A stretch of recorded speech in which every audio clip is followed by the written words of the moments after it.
is the ultimate pure feminine consciousness. Parashakti is the cosmic mother. It is her cosmic womb from which billions and billions of universes come out and go in, and the source where the Big Bang and black holes go on and on. Parashakti is the source Shakti, the source energy and source power, from which all of us came, in which all of us are in even now, and in which all of us are going to merge. And out of her extreme love and compassion, Devi Parashakti herself is manifesting through the embodied form as the Nija avatar of the Supreme Point of Hinduism, Jagat Guru Mahasannidhanam, His Divine Holiness, Bhagavan Sri Nithyananda Paramashivam, and gracing us, answering all of our questions, attending to our prayers, giving boons, healing us, revealing our past, present, and future, delivering profound spiritual truths, and ultimately giving us the experience of Paramashivoham itself.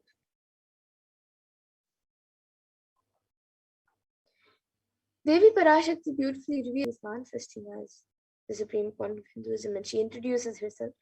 She says, raising as Omkara, expressing as Vedas and Agmas, blossomed as Hrimkara, filled as Parashodasi, living in 40 triangles, the Kailasha Swami who is in Kailasha, Sri Parachintamani, Parashodasi, sitting as part of Paramashiva, Parameshwari, who rules the world, Paramashakti, Manonmani, Meenakshi, as Nithyananda, I took Nijavatara here to give good boons to everyone, to bestow all goodness.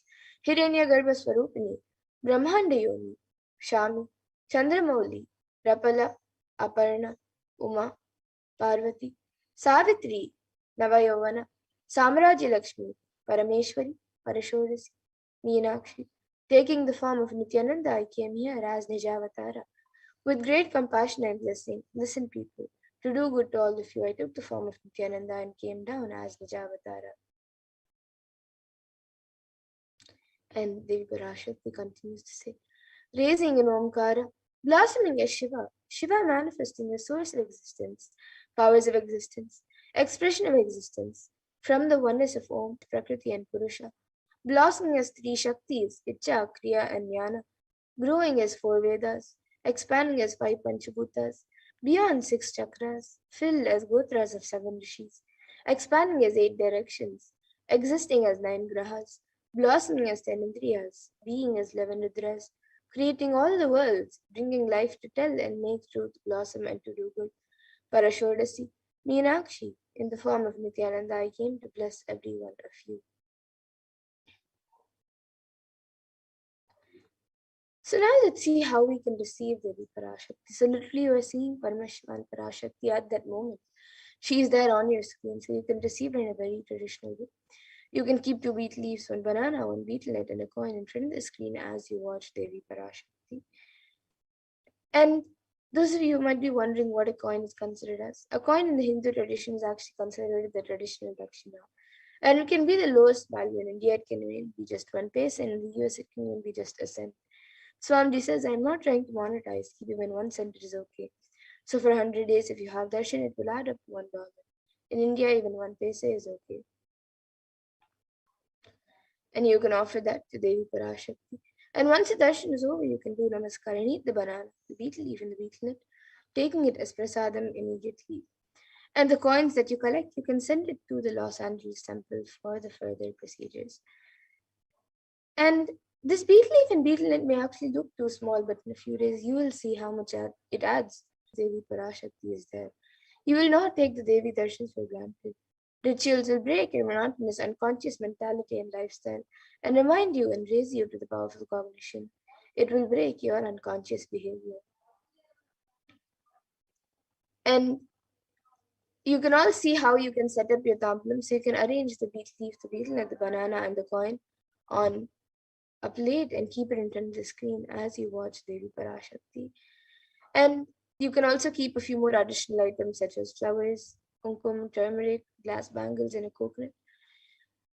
But the 4 basic items, the betel leaf, the betel nut, banana, and the coin. So you can arrange all the items in a plate, keep it in front of the screen as you watch Devi Parashakti.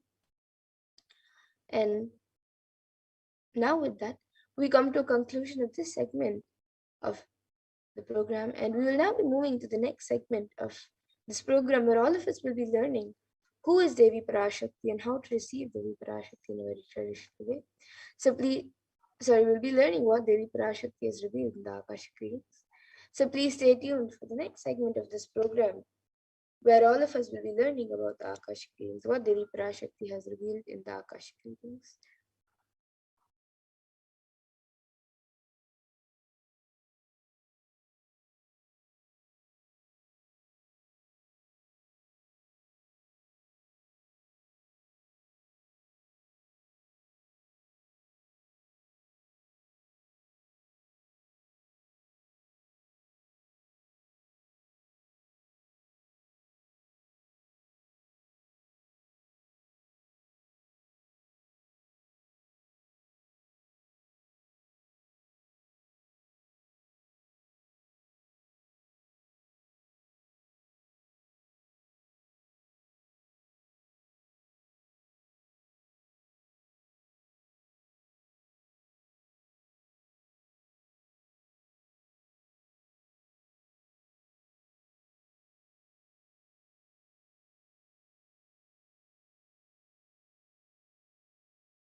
Paramashivoham. Om Nithyananda Paramashivoham. Om Nithyananda Paramashivoham. Om Nithyananda Paramashivoham. Om Nithyananda Paramashivoham. Most easiest, most powerful, most inspiring, most way to connect with life as the form of mother. Navaratri is the time to connect with Cosmos as mother. Celebrate Cosmic Mother. This 9 days we worship Mother, worshipping Divine Feminine. யாதுமாகி நின்றாய் காளி ஓம் காளி ஓம் சக்தி ஓம் காளி ஓம் சக்தி ஓம் சக்தி ஓம் சக்தி ஓம் சக்தி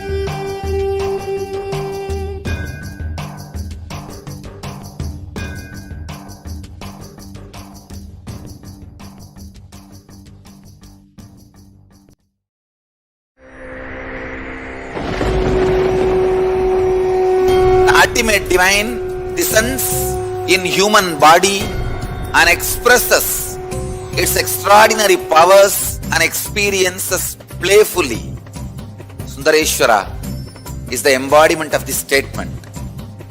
He is not Shiva as you understand, sitting in the Himalayas, frozen in the ice, in Samadhi. Sundareshwara is an artist with tremendous heart, ready to listen to human sufferings, ready to bend for human emotions. The one and only thing you need to obtain His grace is simple feeling connection. That's all. He bends for anybody, to any level.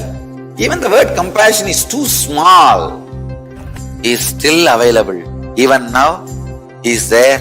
He assumes human body and relates with you, answers you, responds to you, raises you.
I don't know, I was lost. And then he was done speaking, and just tears just started pouring out of my face. I'm just like, ugh, I don't know what just happened. It was just like unbelievable, just unbelievable. I was just, I'm shaking now just remembering it. I don't know what shifts inside you. It's just, I literally felt the strong initiation happening at that time when Swamiji blessed. I don't know, it just puts you in some different world altogether, and suddenly everything seems possible. Everything seems, like that impossibility is in that 1 second, fraction of a second, that impossibility drops from you. And you just, everything seems possible, that you get into that space of possibility. And I think, that is the greatest, dropping the impossibilities is really, and something changes in you, something shifts in you. You can physically feel the change. and the energy that is generated is really, it's phenomenal.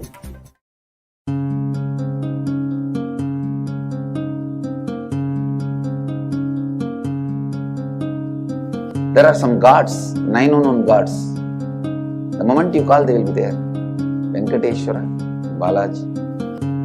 I tell you, people give so much for Venkateshwara because he does the job. He's a 9 unknown god. There's a village folk story where Venkateshwara borrows from Kubera for his marriage and he is still paying the debt. Venkateshwara takes the responsibility to reserve.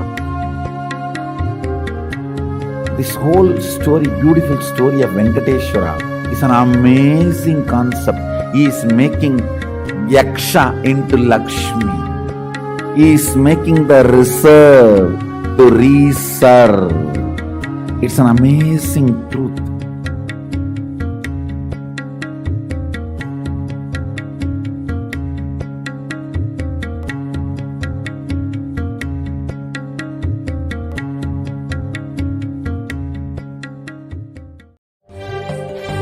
காளியின் ஆட்டத்தை ஆனந்தத்தை ஆனந்தத்தொடு ஆடிய ஆட்டத்தை கண்டோர் உயிருக்குளெல்லாம் இறங்கி குண்டலினியில் உயிர்ப்பிக்கச் செய்து மாய மனத்தின் இருளை அகற்றி மாயம் அழித்து மங்களம் தந்து குரு பக்தியும் சிவ பக்தியும்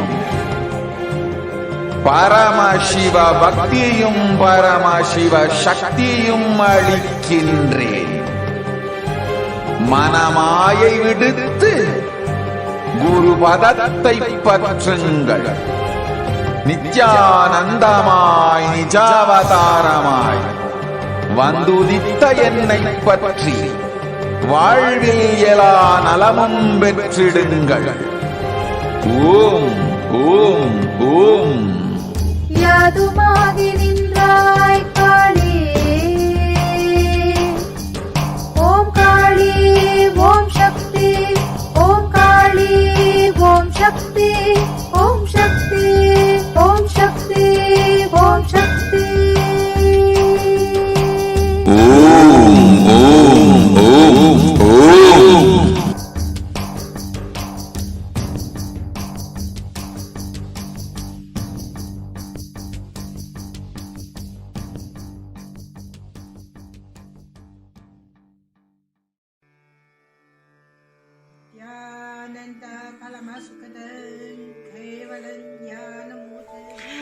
Here is the Australia Kailasa. How can I be so lucky and have a happy life in Kailasa? It's a long story. My name is Li Qi. My guru is His Divine Holiness Bhagwan Nithyananda Paramashivam. Since I was very little, I already wonder what life for. I really want to know the result, the reason. A long time ago, I think if I earn enough money, I will be very happy person, and then life is for happy. I tried to earn money, and then I really rich, but money didn't give me happy. Then I tried to get the happy life in romantic love. Then the really romantic love take me go lots of place. It's too many stuff during this time. But I still don't feel I get the result, get the life reason.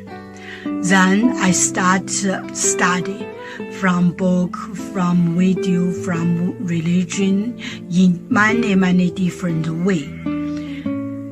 And when I study Buddha, that time I really appreciate Buddha give the intelligence to me about life. But I don't think study is enough for me. I want to be Buddha. but I don't know how. Who can let me get there? One day I found the video in YouTube, introduced Swamiji in that video. I suddenly, my eyes open wide. I get it. He must be my guru. I can get there. He can let me get what I want to know. And he can take me home, real home. This kind of feeling, then I start studying from Nithyananda Sangha. One day, Swamiji Satsang said he need people devote land, home, money to build up Kailasa. Then I discussed with my husband, decide to give the whole farm to Nithyananda.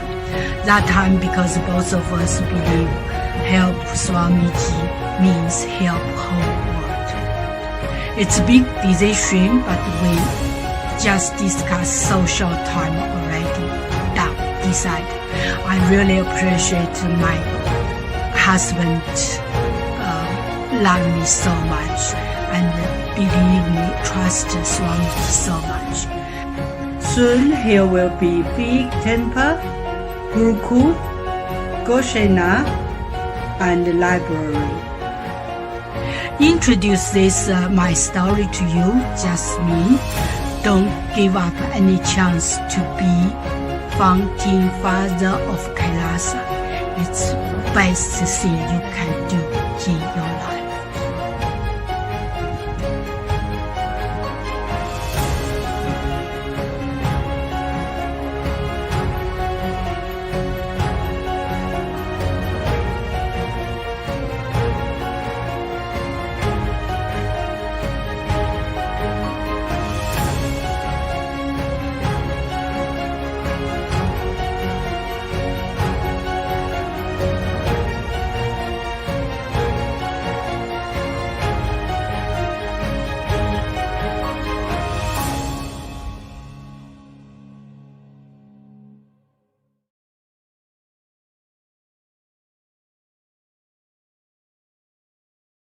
Just be alive for next 3 years. Don't die within next 3 years.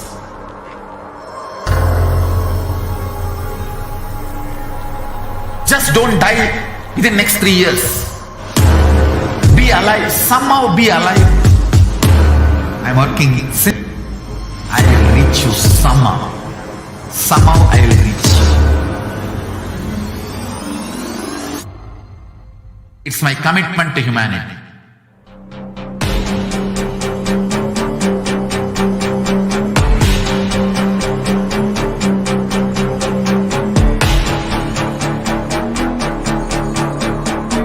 Just don't die within the next 3 years. I will reach you wherever you are, whichever corner of the world you may be. I will reach you with enlightenment.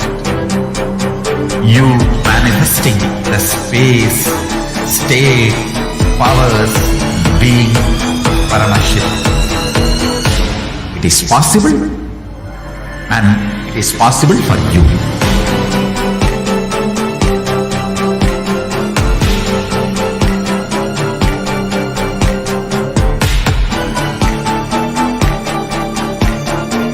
Paramashivoham will reach you with enlightenment science.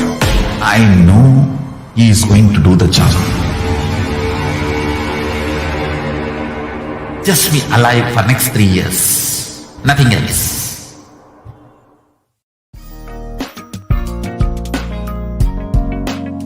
We get you health. We get you ability to build beautiful relationships in your life. We get you direct spiritual support, and we make sure you become wealthy.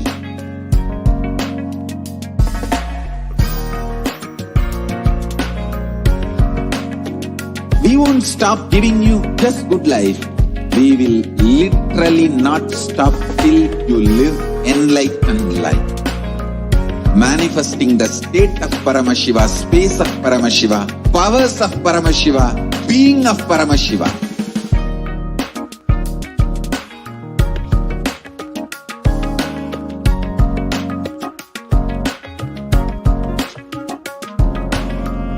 Whole world should become e-Kailashian. I want the whole world to know Hindus have something great to contribute to the world.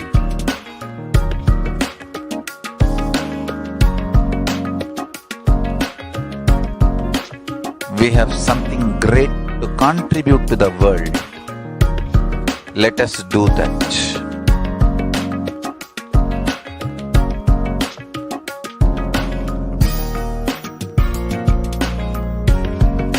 E-Kailasa is proper customized spiritual service helping you to identify your root patterns of suffering.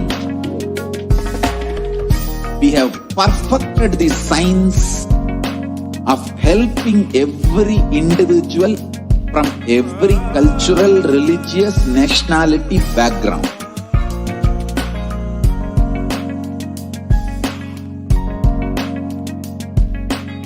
You will have lowest reactionary assumptions, highest awakened response, alive response for life continuously.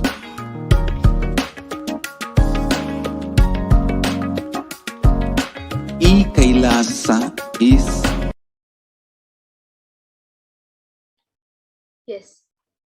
So now, we will be getting into the next segment where all of us will be learning about what Devi Parashakti has revealed on the sacred secret of the Hindu birth. So let us first watch Devi Parashakti's revelation on 31st of May 2021.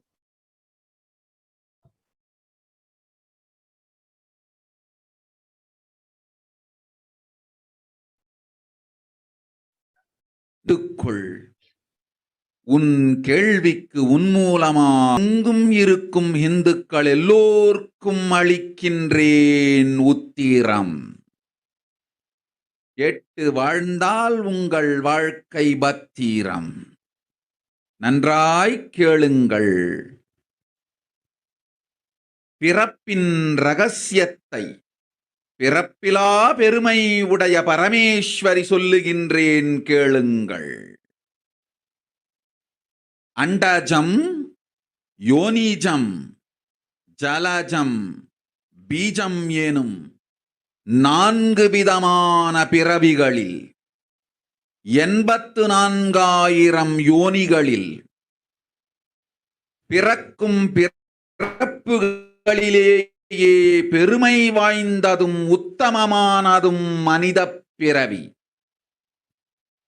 அந்த மனித பிறவியிலும்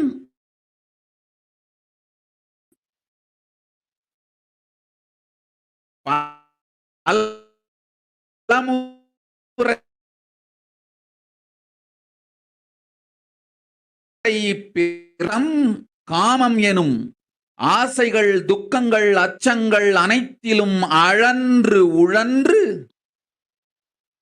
இனி வேண்டாம் இப்பிறவி, வேண்டுவது மோட்சமே என்று முடிவெடுத்தோர்க்கு மட்டுமே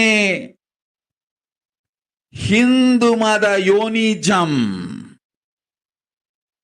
ஹிந்து பெற்றோர்க்கு பிறந்திடும் சனாதன ஹிந்து தர்ம யோனிஜம். மனித பிறவி உத்தமம், சனாதன ஹிந்து தர்ம மனித பிறவி உத்தமோத்தமம். இந்த உத்தமோத்தம பிறவி எடுத்த எல்லோருக்கும் ஜீவன் முக்த விஞ்ஞானத்தையும் சனாதன தர்மத்தையும் காக்கின்ற கடமையும் உண்டு. அதனால் வருகின்ற நன்மையெல்லாம் அனுபவிக்கும் உரிமையும் உண்டு. இந்த கடமையை செய்வோம் என்று சத்தியம் செய்ததனால்தான் அந்த உரிமை அளிக்கப்பட்டது. பூமிக்கு வந்தபின் மனம் மயங்கி மதிமயங்கி சனாதன தர்மம் காக்க மறந்ததனால் மாயை அவர்கள் உயிரை பறிக்கின்றாள். நன்றாய் புரிந்து கொள்ளுங்கள். உயிரை கொடுத்தாலும் தர்மத்தை காப்போம் என்று உறுதி எடுத்தவர்க்கே சனாதன இந்து தர்ம யோனிஜம் அளிக்கின்றேன் யான். உடல் பெற்ற பிறகு ஊழிப் பெருவலியால் ஆசை அச்சங்களை உதறவிடாது, உதறியும் விடாது சனாதன இந்து தர்மம் காக்க மறந்தோரை உயிர் வாழத் தகுதியில்லாதவர் பட்டியலில் உடனடியாய் மாயை சேர்க்கின்றாள். அதனால் ராட்சசர்களும் அசுரர்களும் தானாகவே இவர்கள் உயிரை எடுக்கின்றார். நன்றாய் புரிந்து கொள்ளுங்கள். உயிரை கொடுத்தாலும் தர்மம் காப்போம் என்று நிற்பவர்க்கு நிலைத்திடும் வீரஸ்வர்க்கமும் கைலாச பதவியும் எக்காரணம் கொண்டும் தர்மம் காக்க மறந்த உத்தமோத்தம ஜனனமான சனாதன இந்து ஜனனம் பெற்ற மக்களுக்கு வேறு கதி. சனித ஜனனம் உத்தமோத்தம மனித ஜனனம். உங்கள் உரிமை உலகில் அதிகம். உங்களுக்கு கடமையும் உலகில் பெரிது. தர்மம் காத்தாலே கடமை. தர்மம் காக்காதார்க்கு உயிர் வாழும் உரிமை இல்லை.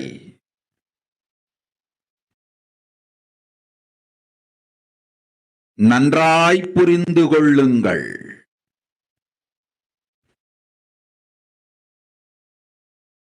உத்தமோத்தம பிறவியான சனாதன இந்து தர்ம பிறவி எடுத்த எல்லோரும் புரிந்து கொள்ளுங்கள். உங்கள் வாழ்வின் முதற்கடமை தர்மம் காத்தல். தர்மம் காக்க தர்மம் உங்களை காக்கும். சனாதன இந்து தர்மம் காக்க மறந்திட்டால் வாழும் உரிமையை நீங்கள் இழந்து விடுகின்றீர்கள். அதற்கு மேல் வாழ்ந்தென்ன அழிந்தென்ன? பூமிக்கு பாரம் குறையட்டும் என்று அசுரர்களும் ராட்சதர்களும் உங்களை உண்டு தீர்க்கின்றார்கள். அதையும் மாயை கண்டு சும்மாவிருப்பாள். பிரபஞ்ச ரகசியத்தை, பிறவியின் ரகசியத்தை உலகிற்கெல்லாம் உத்தரமாய்ச் சொல்லிவிட்டேன். புரிந்து வாழ்வில் நடந்து உயிரை பத்திரமாய் பார்த்துக் கொள்ளுங்கள். அன்னை சொல்லும் அருள் சத்தியம் இது. ஓம் ஓம் ஓம்.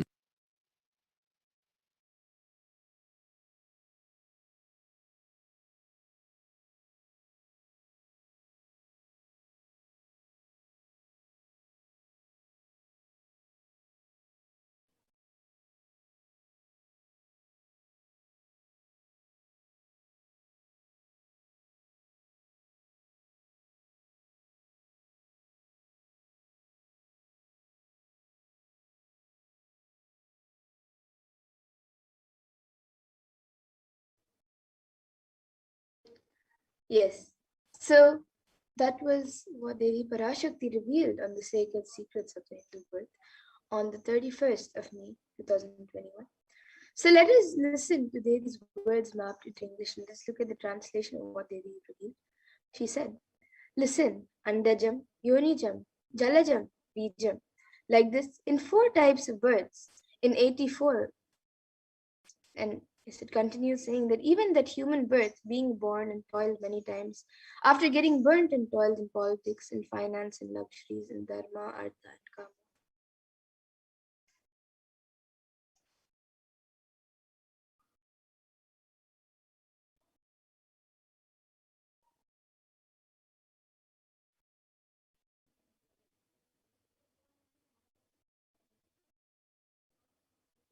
And those who decide of not wanting this birth, wanting only moksha, only those will have Hindu Dharma Yonijam, the Sanatana Hindu Dharma Yonijam of being born.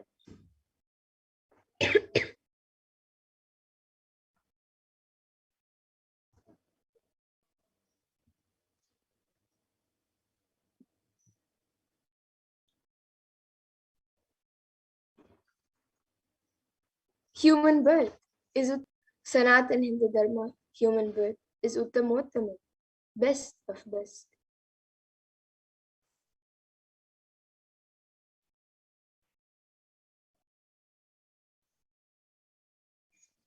So you can see how the Parashakti reveals the sacred secrets behind the Hindu birth. Everyone who took this Uttamottama birth has the responsibility of protecting the science of living enlightenment and Sanatana Dharma.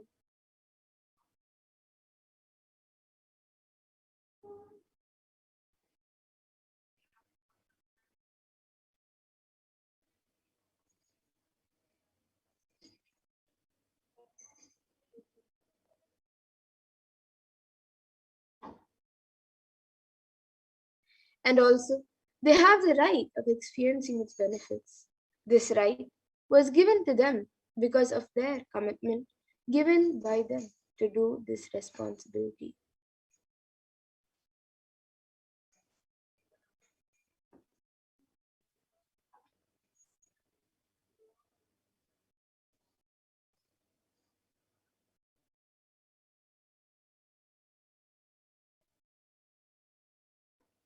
After coming to Bhuloka, by getting mentally deluded and forgetting the dharma of protecting Sanatana Dharma, Maya, she is taking away all their souls.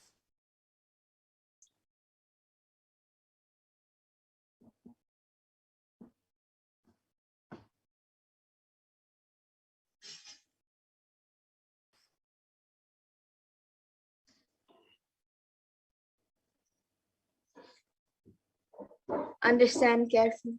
I am giving the Sanatana Hindu Dharma Yonijam only for those who will give who gave the commitment of protecting Sanatana Dharma even by giving their.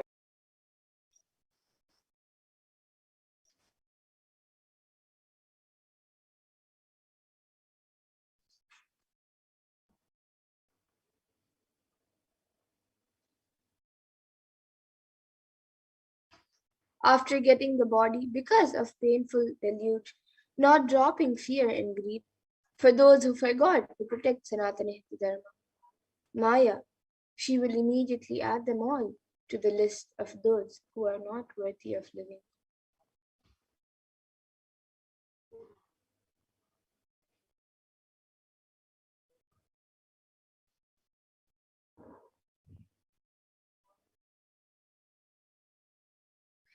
Therefore, Rakshasas and Asuras are automatically taking away their life.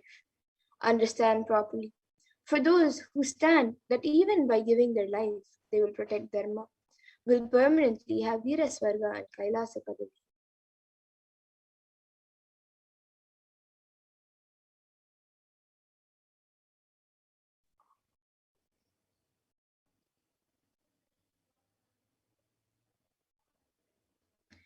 For any reason, people who forgot to protect Dharma, having the Uttamottama birth of Sanatana Hindu Dharma birth, there is no other way for them.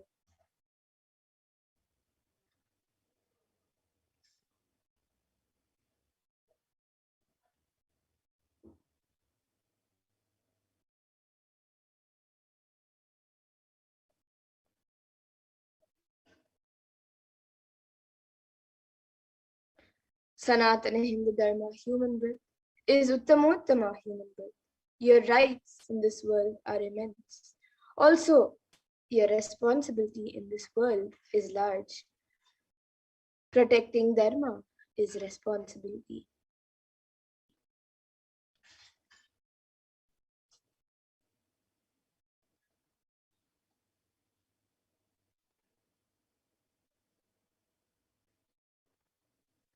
Those who do not protect Dharma they will not have the right to live, understand properly. All those who took the Uttamottama birth, which is Sanatana Hindu Dharma birth, all of you understand.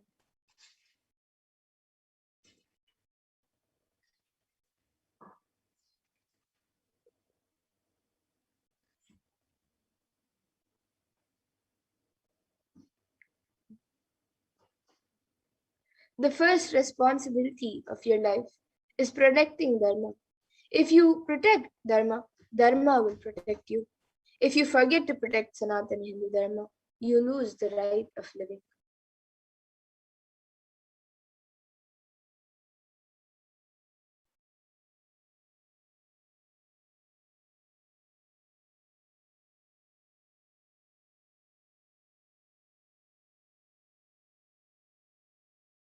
After that, what bothers whether you live or get destroyed? Asuras and Rakshasas will eat you so that the burden on earth is reduced. Seeing that Maya, she will keep quiet. So now let us look at the responsibilities of Hindus. We all just saw the English translation of what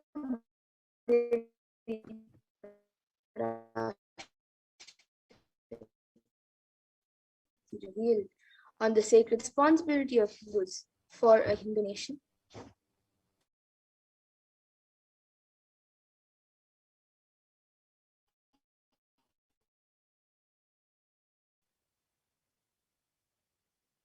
So let us understand what is the responsibility of Hindus as revealed by Devi Parashakti. So ancient yet progressive indigenous spiritual traditions.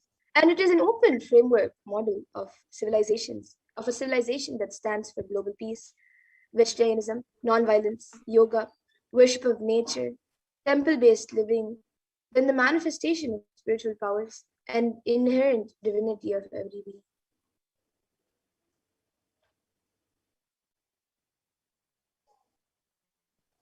And the Hindu nations were ecosystems where more and more enlightened beings produced, so that enlightened civilization could be kept alive and its great gifts shared with the world.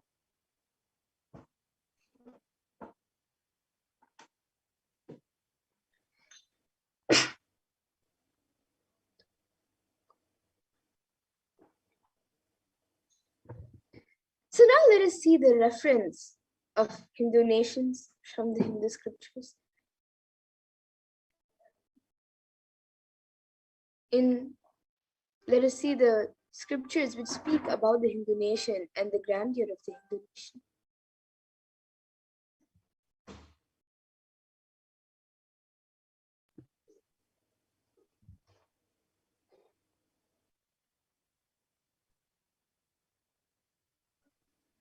So the first was the Rama Rajyam, which was the Hindu nation ruled by Bhagwan Rama. There was no widows to lament, nor there was any danger from wild animals, nor any fear born of diseases. The world was bereft of thieves and robberies. No one felt worthless, nor did old people perform obsquisies concerning youngsters. Every creature felt pleased. Everyone was intent on virtue, turning their eyes towards Rama alone. Creatures did not kill one another. So this is from the Valmiki Ramayana, Yuddha Kanda. And the description continues on.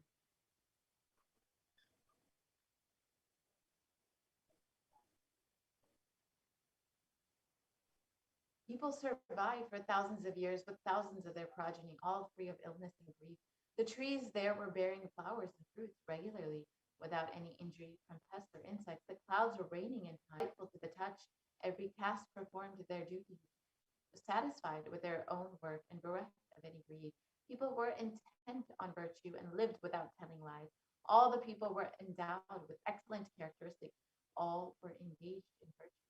You can see how much the kingdom ruled by Bhagwan Rama prospered and how the people were living with so much of happiness. And his Hastinapur kingdom, ruled by Yudhishthira, was described in the Srimad Mahabharata. They was granted reins to fulfill all wants. No, the world became free of all diseases. There was no hunger or thirst anywhere. There was no mental suffering. Those without livelihood were given livelihood. There was abundance all around. There was no worldly worries left for anyone. And there was no cause for fear either. In fact, the happiness in was greater than in the heaven. And the Hindu nation had so much to contribute to the world in every field, whether it's enlightenment, health, medicine, art, science, technology, aviation, dance and music, clothes and jewelry, the even all the social and judicial, legal systems and political systems. So it had a lot to contribute towards the world for the entire humanity. So now let us see how Hindus were destroyed. How was the Hindu nations destroyed?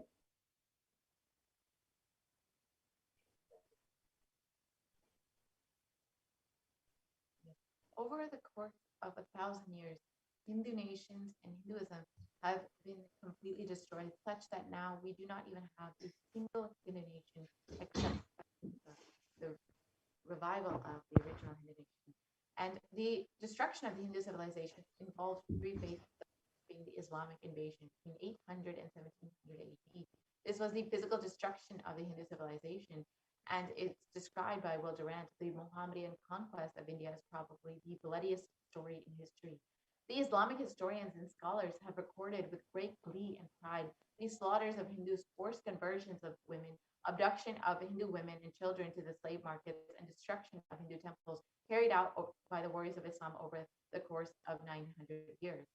And the description of the Islamic law prescribed for Hindus conveyed by Khilji describes that the Prophet hath ordained that if the Hindus do not accept Islam, they should be imprisoned, tortured, and finally put to death, and their property confiscated.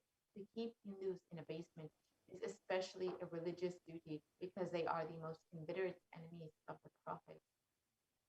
And the Islamic invasions over the course of the 900 years involved 200 million slaughtered, Hindus being slaughtered, 100,000 temples destroyed, and over 1 million deities and scriptures destroyed. And it described the conquering armies burnt villages, devastated the land, plundered people's wealth, took Brahmins and children and women of all classes captive, flagged with thongs of hide, raw hide, carried a moving prison with them, and converted them to the prisoners into obscure Turks. The second phase of the destruction of the Hindu civilization was the British occupation between 1700 and 1947, and this was the economic and psychological destruction of the Hindu civilization. Will Durant again describes, I have seen a great people starving to death before my eyes. I am convinced that this exhaustion and starvation are due not, as their beneficiaries claim, to overpopulation and superstition, but to the most sordid and criminal exploitation of one nation by another in all recorded history. This was here you can see one of the photos from the forced famine. And the British occupation, the British Empire used all possible means to destroy the Hindu civil and cultural institutions in order to delegitimize and demoralize the indigenous people of India so that they would become slaves in their own homeland. This included discriminatory laws to instill feelings of inferiority, engineering famines to starve natives into submission, annexing native kingdoms to undermine the native rule, mistranslating Hindu scriptures to instill feelings of inferiority, and during the British occupation, $45 trillion was looted from India over the course of 200 years, and over 45 million Hindus were put to death due to artificial famines and imposed poverty, and over 680 native kingdoms were usurped by the British Raj. Shashi Tharoor of the Indian Parliament describes the British came to one of the richest country and reduced it to a poster child for third world poverty. The next phase was the secularization of India, which was after independence in 1947 till current day. This has been ruled by brown faces, British attitudes and policies towards Hindus. And Nehru, the leader of India, has described what a disgusting, savage people we are. Politics, progress, socialism, communism, science, where are they before this black religious savagery? India can never be a Hindu Raj. And the first law minister and principal architect of the Indian Constitution, B.R. Ambedkar, has described that if Hindu Raj does become a fact, it will no doubt be the greatest calamity for this country. No matter what the Hindus say, Hinduism is a menace and to liberty, equality, and fraternity. It is incompatible with democracy. Hindu Raj must be prevented at any cost. These were two of the first leaders of the so-called secular India. And the modern Indian legal system, academia, and media all systematically undermine, suppress, and delegitimize the Hindu institutions and culture by various methods. This includes India's constitution establishing government control over Hindu temples and other institutions, while other religions are free from this interference. The constitution discriminating against Hindus by giving special rights and benefits to non-Hindus, and Hindu kingdoms and self-governance being abolished. The anti-superstition law, which was enacted to criminalize Hindu practices. And during the secularization of India, it has been ruled by media narratives used to stereotype and demoralize Hindus. And Bollywood and other mainstream media outlets consistently portray Hindu gods and gurus as cartoonish, dishonest, corrupt sex fiends in a manner similar to the British imperial propaganda. Media narratives are used to shape the human consciousness and further political agenda, which was unfortunately against Hindus and Hinduism. This agenda was to discriminate and to make Hindus feel inferior. And Yes, so now let us see the revival of the Hindu nation. So during the times of Mahabharata, we Hindus had 56 deshas, countries, 200 states, 1,700 provinces, and 10,000 sampradayas, traditions. And in all 56, we Hindus are persecuted. Now we have lost all 56. The last one to fall was Nepal. And this is narrated by the Supreme Court of Hinduism. And he continues to say, I am the collective voice of all the persecuted Hindus.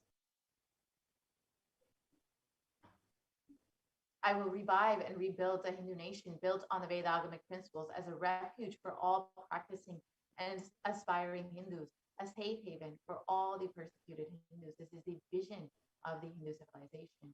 And this revival of Kailasa, the Hindu nation, is for reviving this whole life of enlightened civilization and all the great things it has to offer to the world, bringing legitimacy to all the offerings Sanatana Hindu Dharma and sharing it with the whole world is the purpose of this Kailasa, the Hindu nation. And Kailasa is the revival of the cosmic constitution. Kailasa is the model nation of how enlightened civilization should be living and administered. Whether it's politics, judiciary, education, economy, everything will be revived as Paramashiva revealed in the Vedas and Agamas and in the Sanatana Hindu Dharma's scriptures. So that is the administration of Kailasa.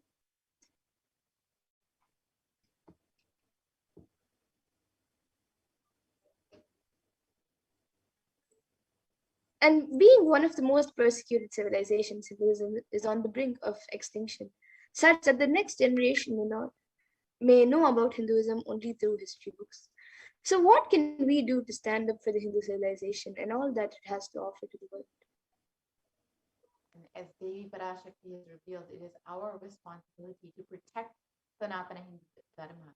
This is the reason we were given the Uttamotama birth of Hindu birth. And today, Hinduism is unfortunately a political orphan.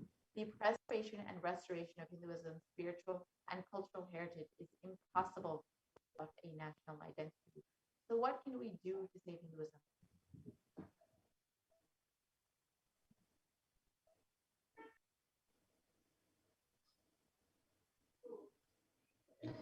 So let us all reclaim our Hindu identity. You can learn how to reclaim your Hindu identity.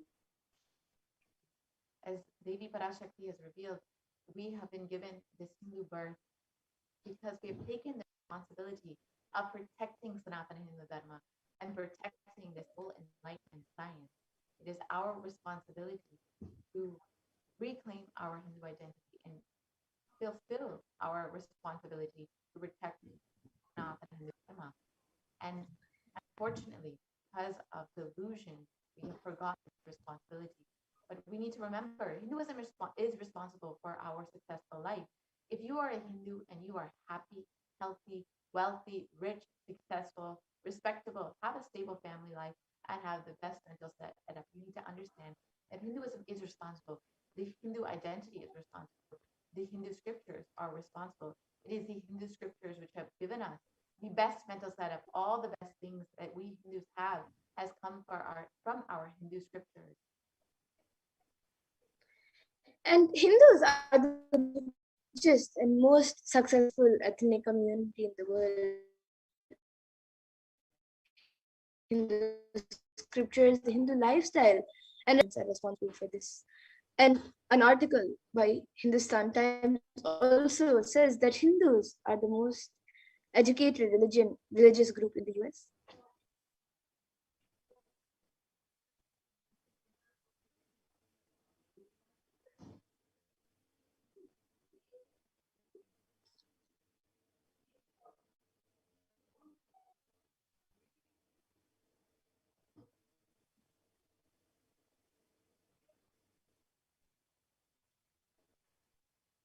So let us now reclaim our Hindu identity. It is not just the anti-Hindu elements being active. It is the responsible Hindus being inactive, which is responsible for this whole destruction of Hinduism. So let us now take the responsibility and reclaim our Hindu identity. It is, as Devi Parashakti revealed, it is our responsibility as born Hindus, as practicing Hindus, to protect Sanatana Hindu Dharma and protect all the great gifts that Sanatana Hindu Dharma has to offer to the world, this enlightenment science, which has been kept alive because of Sanatana Hindu Dharma. And it is the responsibility of Hindus to revive this enlightenment civilization again and again, and give all the gifts of the enlightened civilization to humanity. And the revival of the enlightened civilization, the Kailasa, the Hindu nation, is the survival need for humanity. So it is all the collective responsibility of Hindus to revive the Hindu nation. To revive and protect Sanatana Hindu Dharma and share all that it has to offer the world, to give the enlightenment science to the world again and again. This is an invitation to all the Hindus out there, those who are born Hindus, practicing Hindus, those who are sympathetic towards Hinduism, those who are curious towards Hinduism, those who want to explore and enjoy Hinduism. Please come and become a part of this revival of Kailasa, the ancient enlightened Hindu civilizational nation. You can join as citizens of Kailasa by visiting kailasa.org, and you can become an e-Kailasan and avail all the benefits that Hinduism has and has shared with the world. You too can enjoy everything that Hinduism has and share it with the world. So now let us listen to the Supreme Pontiff of Hinduism himself, explaining why we need Kailasa, why humanity needs the only Hindu.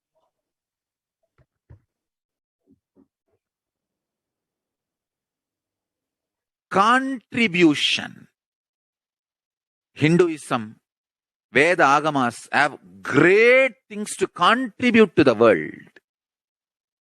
Like the great power manifestation science, the ancient culture and arts, the ancient lifestyle truths, the ancient medical practices and medicinal knowledge, the ancient indigenous cultural heritage and jewelry, perfume, dance, music. In every level, Hinduism has so much to contribute. Veda Agamic traditions have so much to contribute. to share all this with the world, to contribute to the world.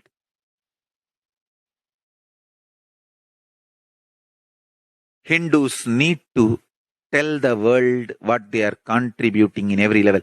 The brand of Hinduism itself is enriching and empowering and enlightening. Hinduism is all about enlightening the world, empowering, enlightening, enriching the world, contributing.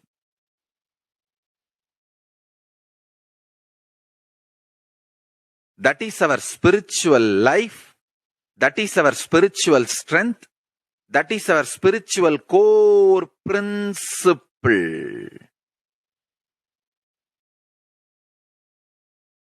O humanity,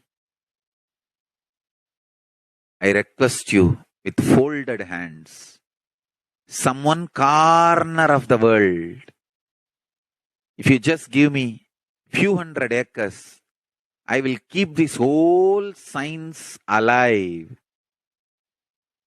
Leave it for the whole humanity freely.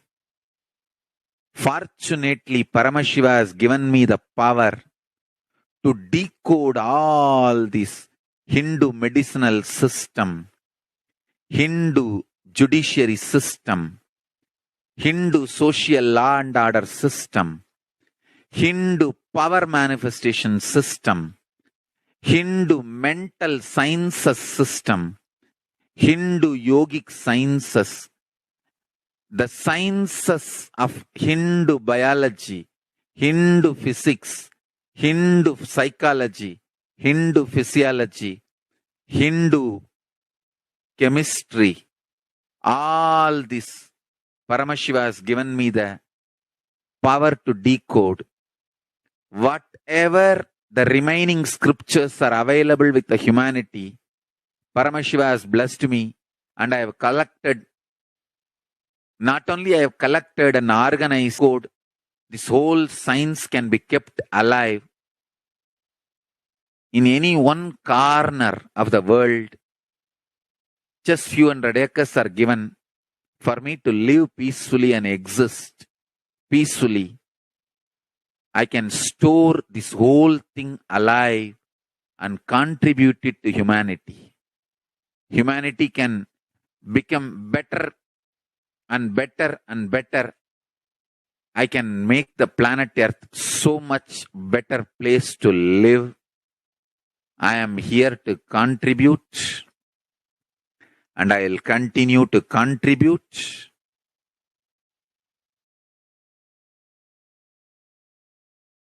As long as I am allowed to live, I will contribute. I have collected all the remaining available scriptures, maybe 2 crore books. 2 crore means 20 million, I think, books on Hindu physics, Hindu chemistry, Hindu biology, Hindu physiology, Hindu psychology, Hindu law and order, Hindu social system, the power manifestation sciences of Hinduism, yogic sciences of Hinduism. I have collected, and Paramashiva has given me the blessings and power to decode. I have decoded and continuing to decode them. If the humanity, somebody is kind enough to give me few hundred acres in one corner of the world and let me live peacefully, I can keep all these scriptures there and go on sharing with the world, revealing this whole sciences to the world, and go on contributing. I don't need anything other than 1 cup of curd rice every day. That's all. A cup of curd rice per day over. I can go on be giving this to the world. I can add to the world. I can make the world better place to live. That's all I have to say.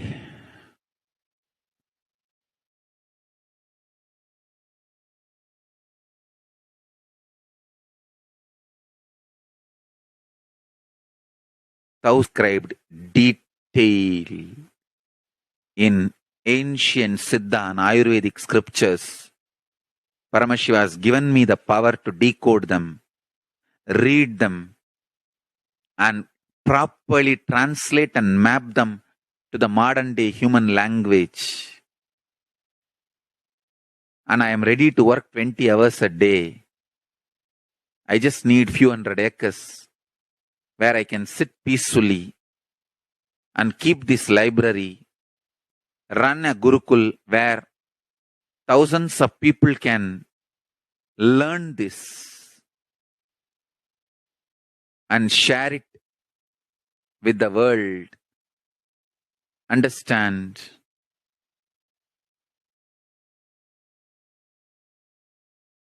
I am only interested in contributing.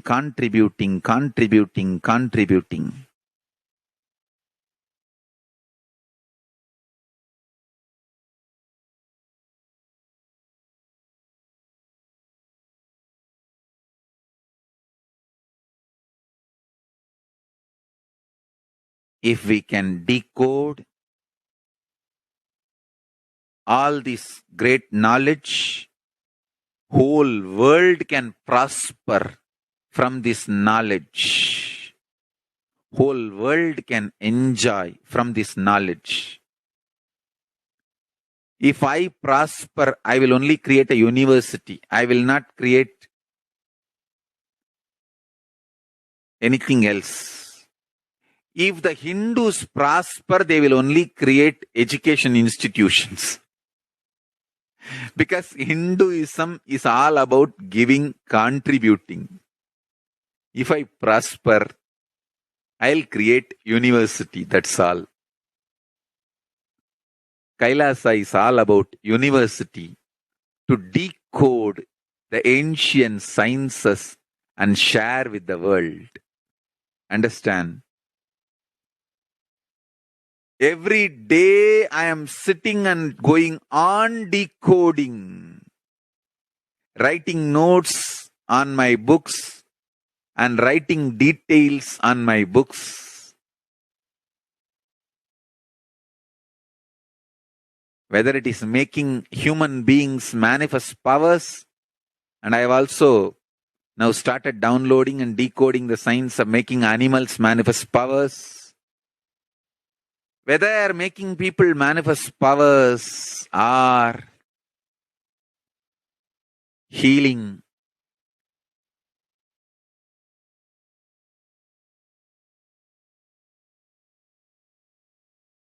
in every level, life is all about contribution.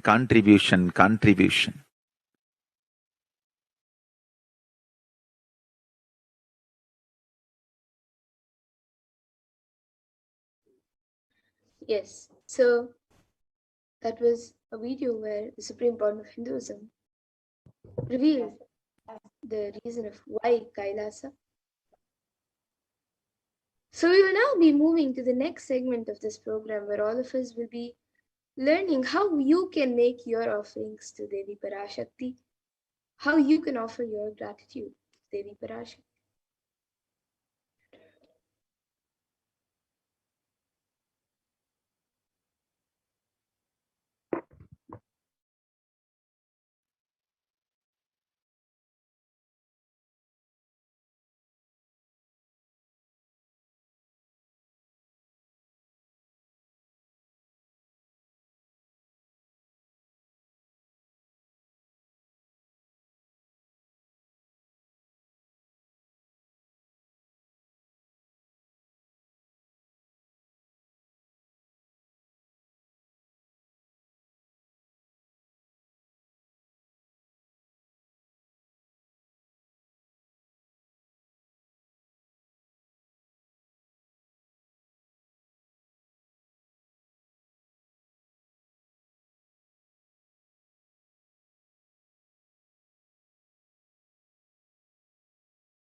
Nithyananda.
Yes.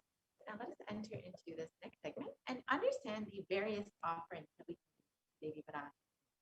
So, as all of us know, Devi has been continuously blessing and guiding us during this time, during the pandemic. And if you are just overflowing with gratitude for your divine cosmic mother, you are welcome to stay tuned to this next segment and understand some of the various offerings that you can make today. Each of these is just an opportunity to offer your love and gratitude to Devi Parashakti. So now let us enter into this segment and understand what are the various offerings available to make today.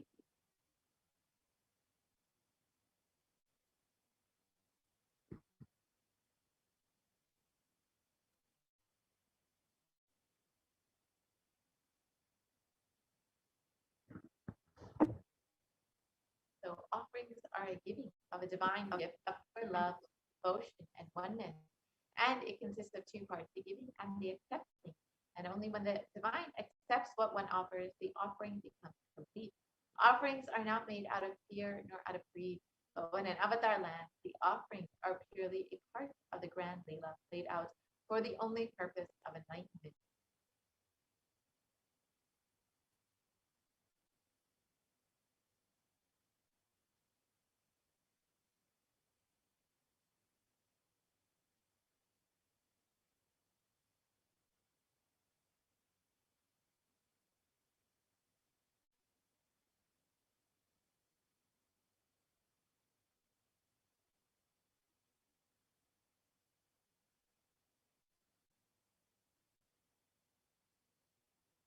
Here we have the Dhyana Shloka for Devi Parashakti to invoke the presence of Devi.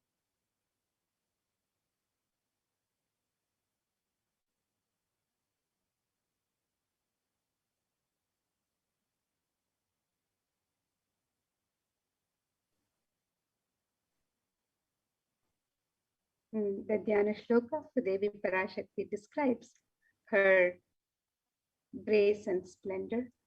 And let us remember Devi Parashakti's form and grace through this Dhyana Shloka as we get ready to receive her darshan, as we get ready to receive her with our sacred offerings. This verse from the Mula Agama, Manonmani Dhyana. Induni bhaveda karavani nayanam syat pankajavara bhayajapakshara sarayuktam angahima bhushana vichitra vasanam syat tungamakutojvala manonmani swarupam.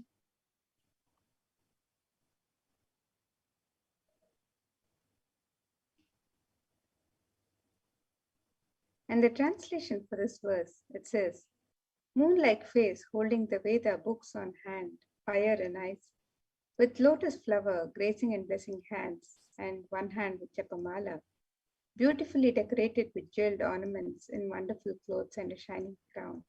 Her name is Manonmani.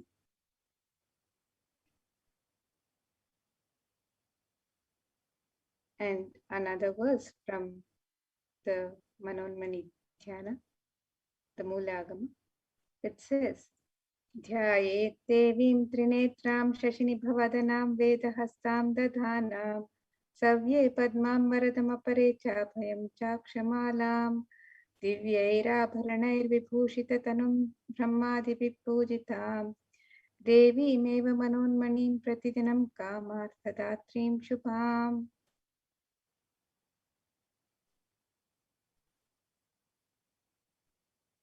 And this verse describes, I meditate on Devi with eyes glowing like a moon and lotus and gracing with blessing and gracing hands. She is wearing beautiful ornaments. She is worshipped by Brahma and other many gods and showers auspicious boons for all actions every day.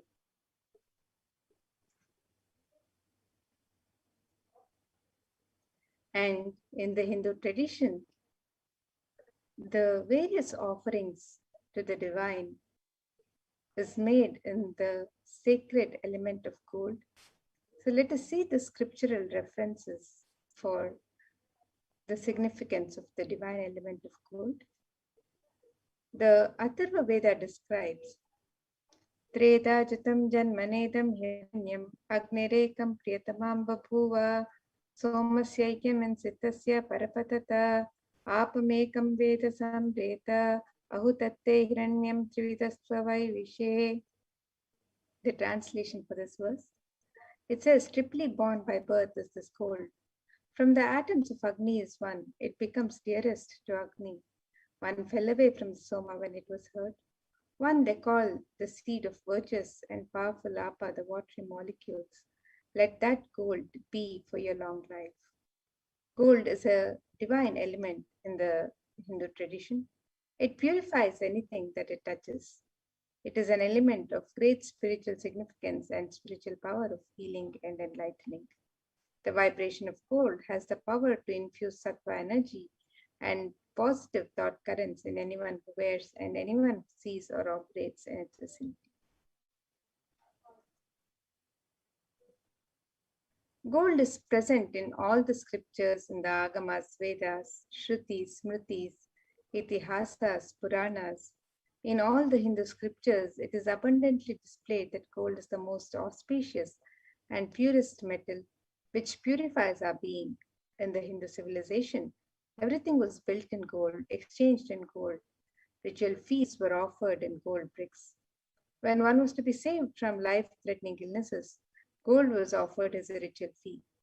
Gold was used in abundance and even used for weighing equivalent amount of commodities, including cows. Kingdoms were built with huge doors of gold. The streets would have huge columns and archways made of gold. Even the horses and cows would be dressed in gold. Hindu civilization thrived on the banks of rivers of gold. The Indus River was called Hiranmaya, the river of gold in Rig Veda. The river Saraswati was called Hiranyavartini in Atharva Veda. The gold is a supreme element for offering gifts to the ones you love and revere. Temples are constructed and paved in gold. Deities are made in gold and decked and adorned in gold because it preserves the enlightenment energy for thousands of years and it lasts forever.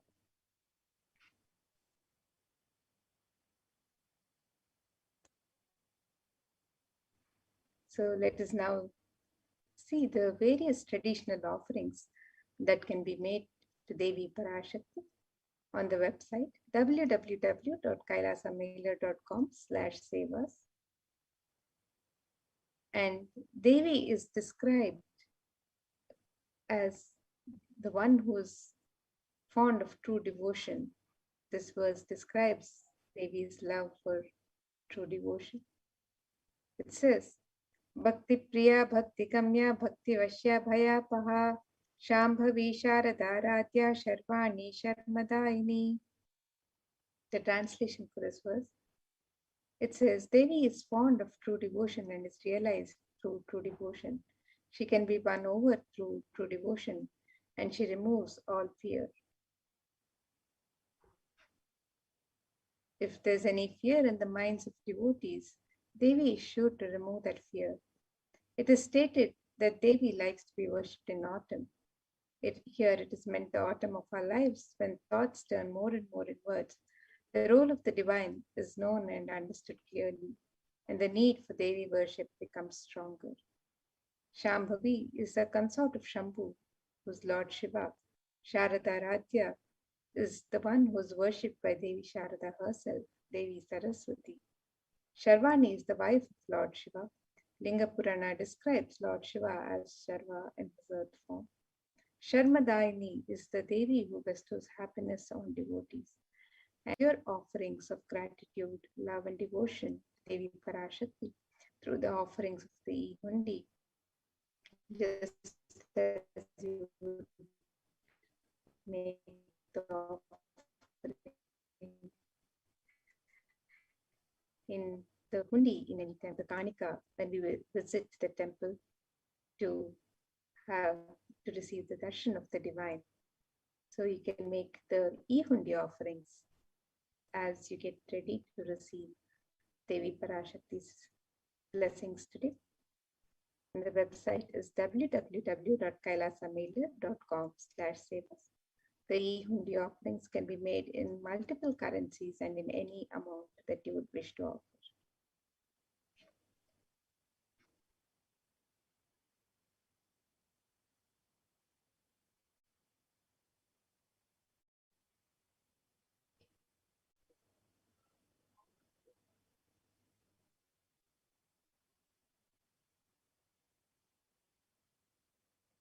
Next offering that we have is the offering of Sankalpa chanting Devi Parashakti. Before you start anything in your life, or you enter into something new, or if you want to just manifest something in your life, you should always set a conscious an intention of exactly what it is you want to manifest. When you offer your conscious resolution to Devi Parashakti, you will be blessed with Devi's overflowing energy to manifest exactly what it is you want in your life. And it is stated in the Devi Mahatmya that the goddess enchants this universe, and she herself gives birth to this universe. That goddess, being great without interest in anything, gives that knowledge that leads to salvation and gives wealth in the materialistic sense. So anyone who offers this conscious resolution, this sankalpa to Devi Parashakti, will be blessed with the fruition of all their desires.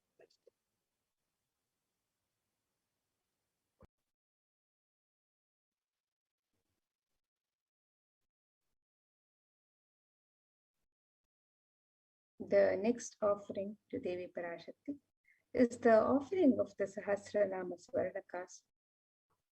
And in the Lalita Sahasranama, Devi Parashakti is described as Nama Parayana Prita, she who likes the repetition of her various names. And in this offering of the Sahasranama Swarnakas, so the pure gold coin inscribed with one of the Parashakti, each coin inscribed with one of her sacred names. This is a very special and unique archana offered to the Mahameru of Devi Parashakti. And you can make this offering today in any of 3 different denominations, and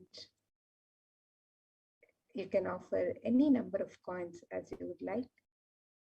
And each coin inscribed with the divine qualities, the Ananta Kalyana gunas of Devi Parashakti. And this offering blesses you with imbibing the divine qualities of Devi Parashakti herself, the Ananta Kalyana gunas of Devi Parashakti herself. So you can make this offering on the website www.kailasamailer.com/sevas.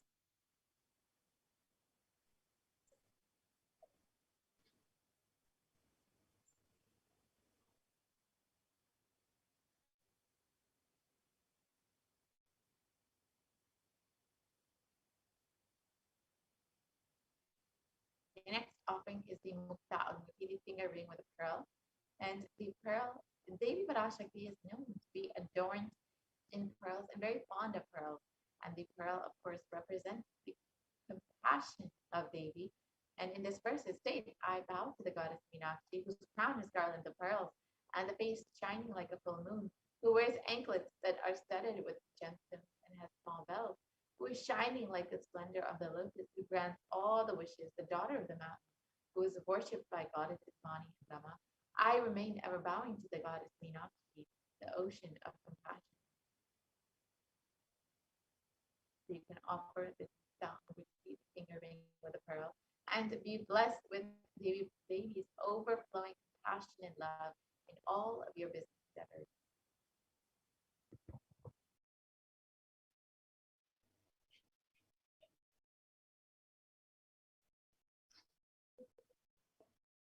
And the next offering to Devi Parashakti is the offering of the Swarna Padma Pushpa, the gold lotus flower. The Kamikagama verse describes the significance of the gold lotus.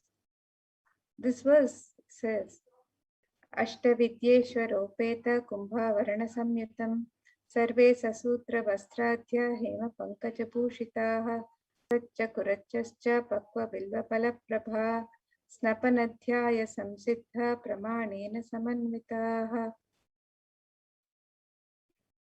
And the meaning of this verse, it says, all the kalashas should be wound around with suitable thread and covered with a new cloth. They should be adorned with the lotus flower made of gold. There are hundreds of scriptural references in the Hindu scriptures for using the lotus for the worship of Paramashiva. Almost everything in the worship of the ultimate involving the consecration of the deities of worship or meditating on the mudras and asanas used during worship involves the lotus flower, the lotus leaf, the lotus pericarp, the lotus petals. The lotus is a divine flower in the Hindu tradition. The Shakti of Paramashiva is also called a lotus. The base of the Paramashiva Linga is a lotus. The disciple of Paramashiva is also considered a lotus, one who is about to bloom. You can offer the gold lotus in any of 3 different sizes as you would wish to offer, and be blessed to have the state, space, powers, and being of Devi Parashakti in your inner space amidst any and every adverse situations in life. And you can make this offering on the website www.kailasamailer.com/sevas.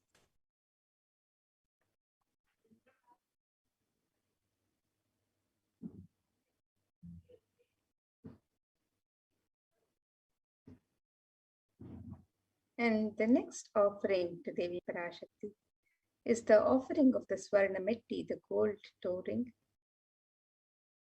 And you can make this offering to Devi Parashakti to adorn her lotus feet, her divine lotus feet. A verse that describes the grace and beauty of Devi's lotus feet. It says, Nakadhiti Sanchanna Namachanna Tamo Guna Padadvaya Prabhajala Parakrita Saroruha. The translation for this verse, it says, "You whose brightness from the toenails destroy the darkness of ignorance from the minds of your devotees who prostrate at your feet. You whose brightness from your feet overpower that of the lotus flower too." And you can make this offering of the Swarnametti, the gold toe ring, to Devi Parashakti to adorn her sacred lotus feet and be in constant gratitude for receiving her blessings in even the most difficult aspects of your life.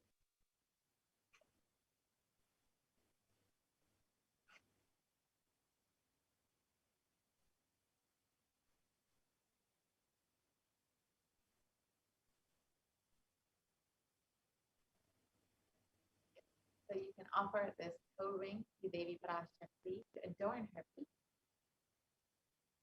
The next offering is the Sparana Mantika, the gold hairline jewelry. And Devi is described as Shuddha Sarabi Varshini, the one who makes the nectar flow in all of our nerves from the Sahasrara. She who gives the very pleasant experience of the ultimate. The Mantika represents the nectar flowing from the Sahasrara chakra, which is fully open. So when you offer this Sparana Mantika to the feet of Devi Parashakti, you will be blessed with an overflowing Sahasrara chakra and experience the state of complete completion.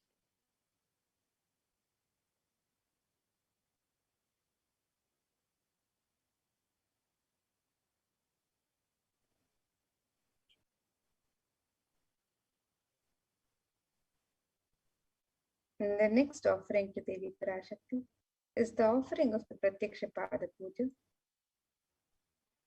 This is the most traditional and sacred offering from disciple to guru in tradition. And in Saundarya Lahari, the third shloka, it describes the feet and the toenails of Devi Parashakti. It states the toenails have been sharpened by constantly being touched by the crowns of celestial beings who prostrate before Devi. And she removes the ignorance, the tamoguna, the darkness of ignorance in the minds of the devotees who constantly prostrate before Devi, and they attain the ultimate knowledge. You can offer the Pratyaksha Pada Puja to the divine lotus feet of Devi Parashakti and receive the blessings of all auspiciousness of Devi Parashakti and the Nijavatara through whom Devi Parashakti is manifesting today, the Supreme Pontiff of Hinduism, Jagat Guru Mahasannidhanam, His Divine Holiness, Bhagwan Sri Nithyananda Paramashivam. And you can make this offering of the Pratyaksha Pada Puja on the website www.kailasamela.com/sevas.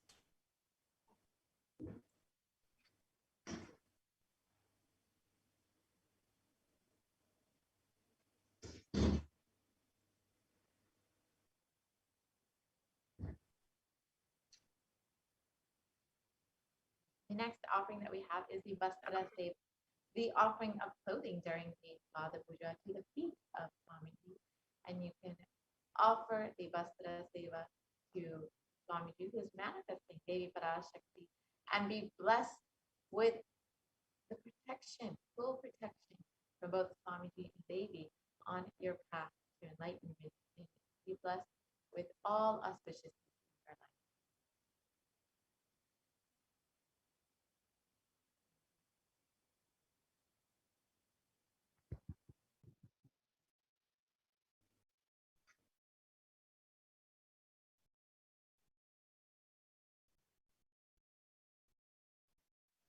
So here is a summary of the various offerings that can be made to Devi Parashakti on the website as you get ready to receive her darshan today. So the traditional offerings of the Ihundi, the Sankalpa chanting, the offering, the conscious resolution, The Devi Sahasranama Kasu, which is the pure gold coin inscribed with one of the 1,008 sacred names of Devi Parashakti.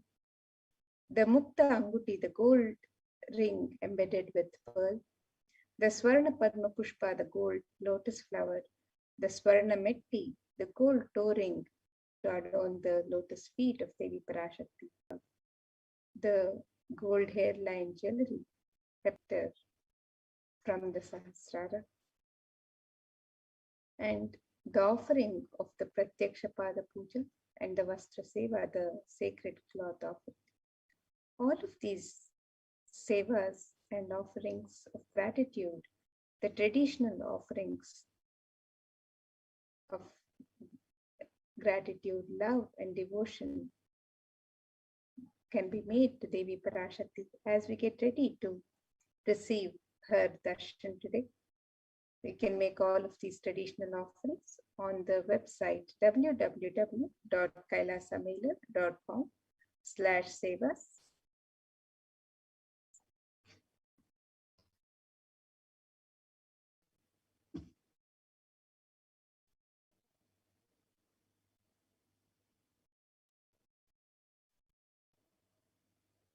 So here we can see the website www.kailasamailer.com/sevas.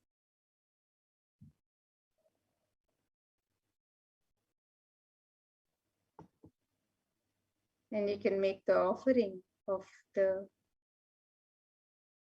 traditional alankaram, the ornaments and the sevas to Devi Parashakti. And you can also make the offerings of the e-hundi on the link on step 2.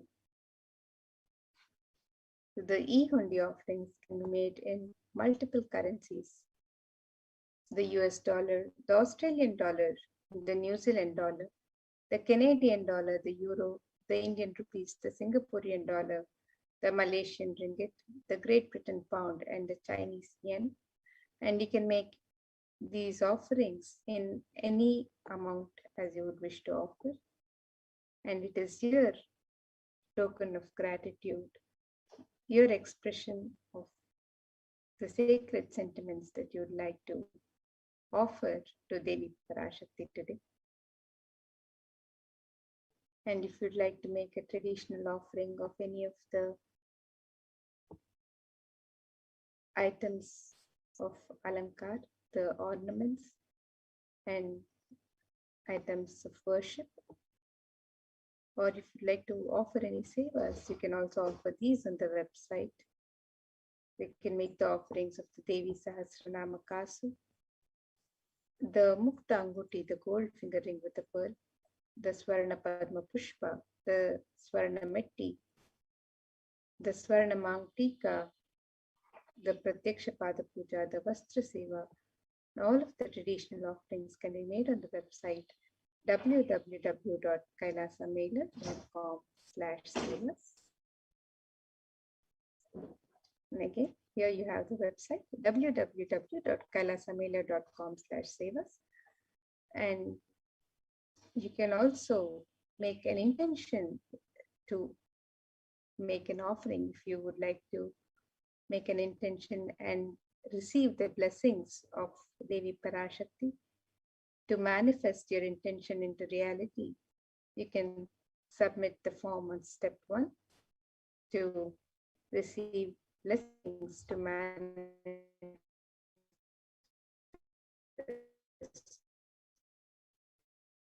your reality, and form on step 3 with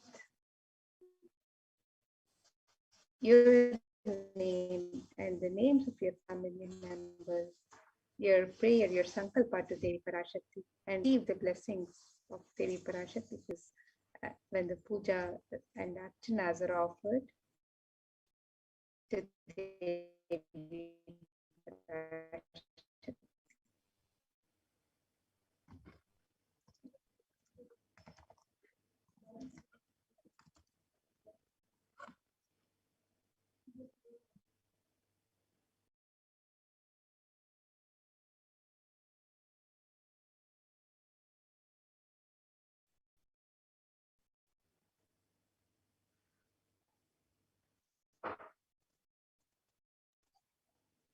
And if you'd like to be an e-Kailashian and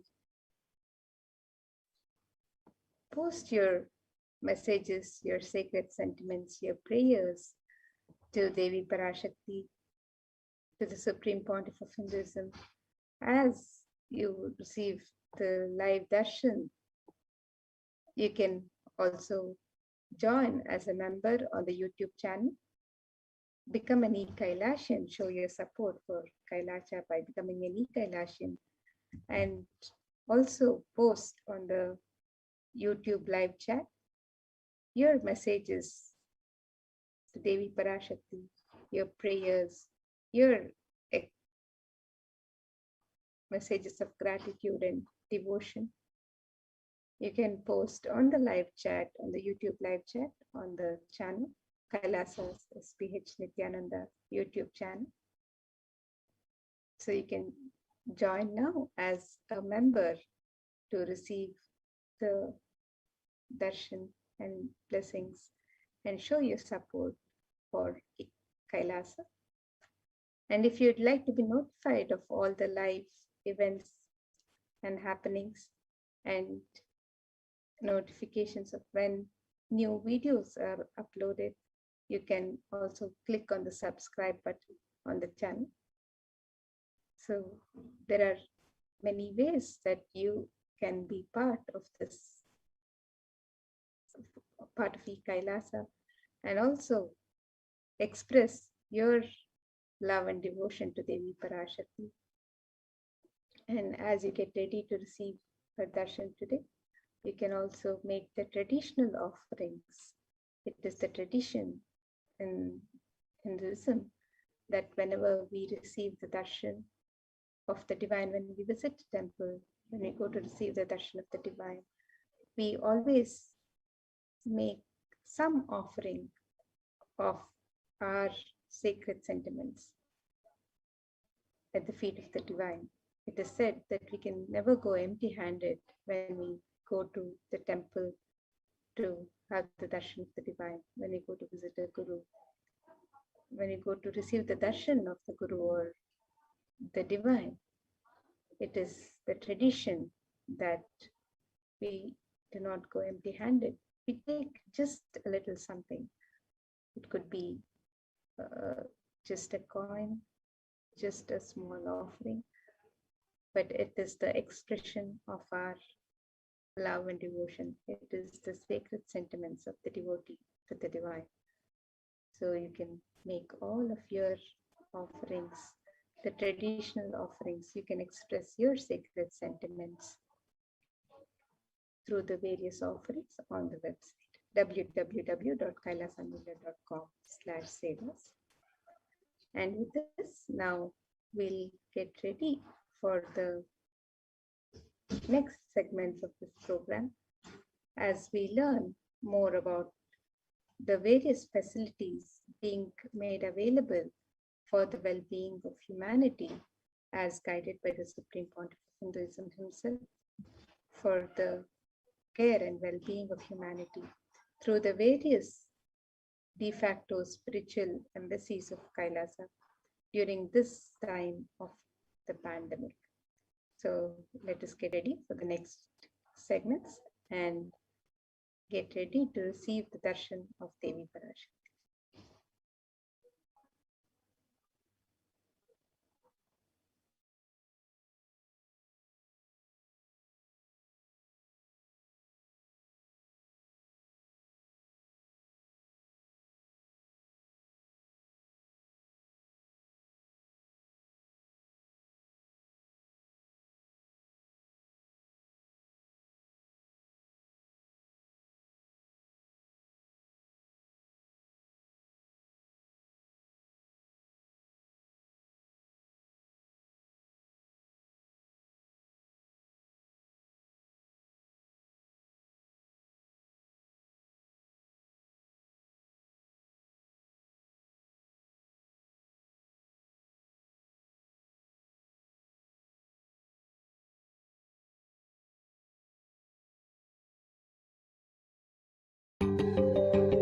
most easiest, most powerful, most inspiring, most exciting way to connect with life as the form of mother.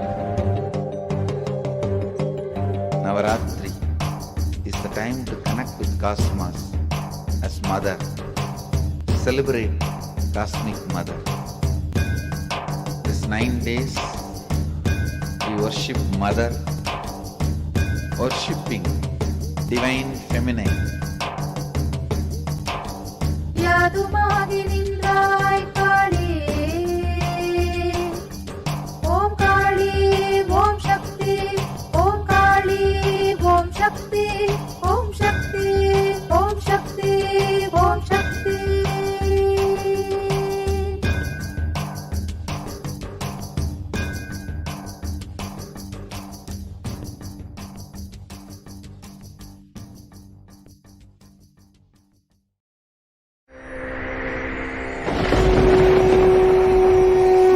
Ultimate divine descends in human body and expresses its extraordinary powers and experiences playfully. Sundareshwara is the embodiment of this statement. He is not Shiva as you understand, sitting in the Himalayas, frozen in the ice, in Samadhi. Sundareshwara is an artist with tremendous heart, ready to listen to human sufferings, ready to bend for human emotions. The one and only thing you need to obtain His grace is simple feeling connection. That's all. He bends for anybody, to any level. Even the word compassion is too small. He is still available. Even now, He is there. He assumes human body and relates with you, answers you, responds to you, raises you.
I don't know, I was lost.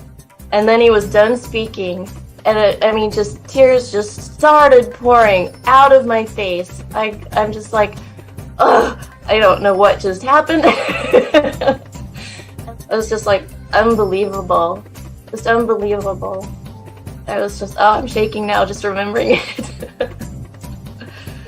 I don't know what shifts inside you. It's just, I literally felt the strong initiation happening at that time when Swamiji blessed. I don't know, it just puts you in some different world altogether, and suddenly everything seems possible.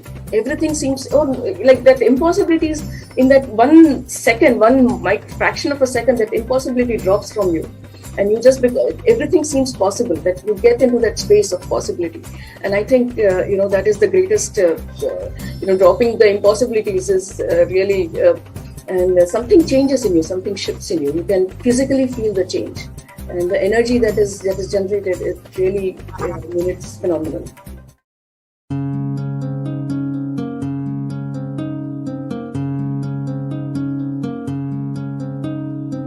There are some gods, 9 unknown gods. The moment you call, they will be there. Venkateshwara, Balaji.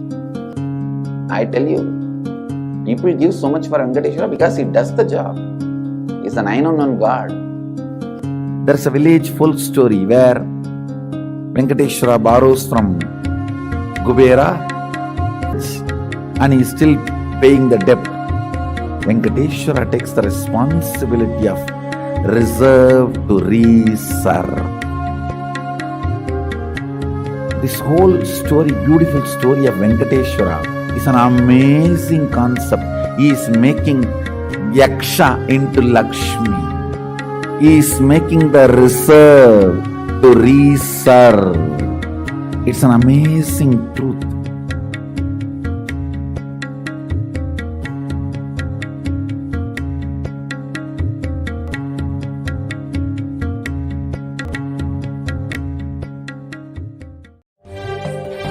காளியின் ஆட்டத்தை ஆனந்தத்தை ஆனந்தத்தொடு ஆடிய ஆட்டத்தை கண்டோர் உயிருக்குளெல்லாம் இறங்கி குண்டலினிவில் உயிர்ப்பிக்கச் செய்து மாய மனத்தின் இருளை அகற்றி மாயம் அழித்து மங்களம் தந்து குரு பக்தியும் சிவ பக்தியும்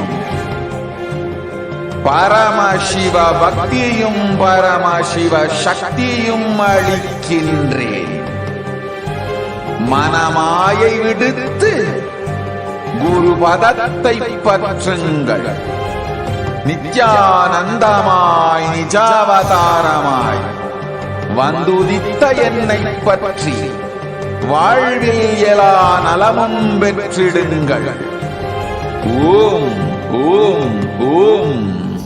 யாதுமாகி நின்றாய் காளி, ஓம் காளி ஓம் சக்தி, ஓம் காளி ஓம் சக்தி, ஓம் சக்தி ஓம் சக்தி ஓம் சக்தி. ஓம் ஓம் ஓம் ஓம்.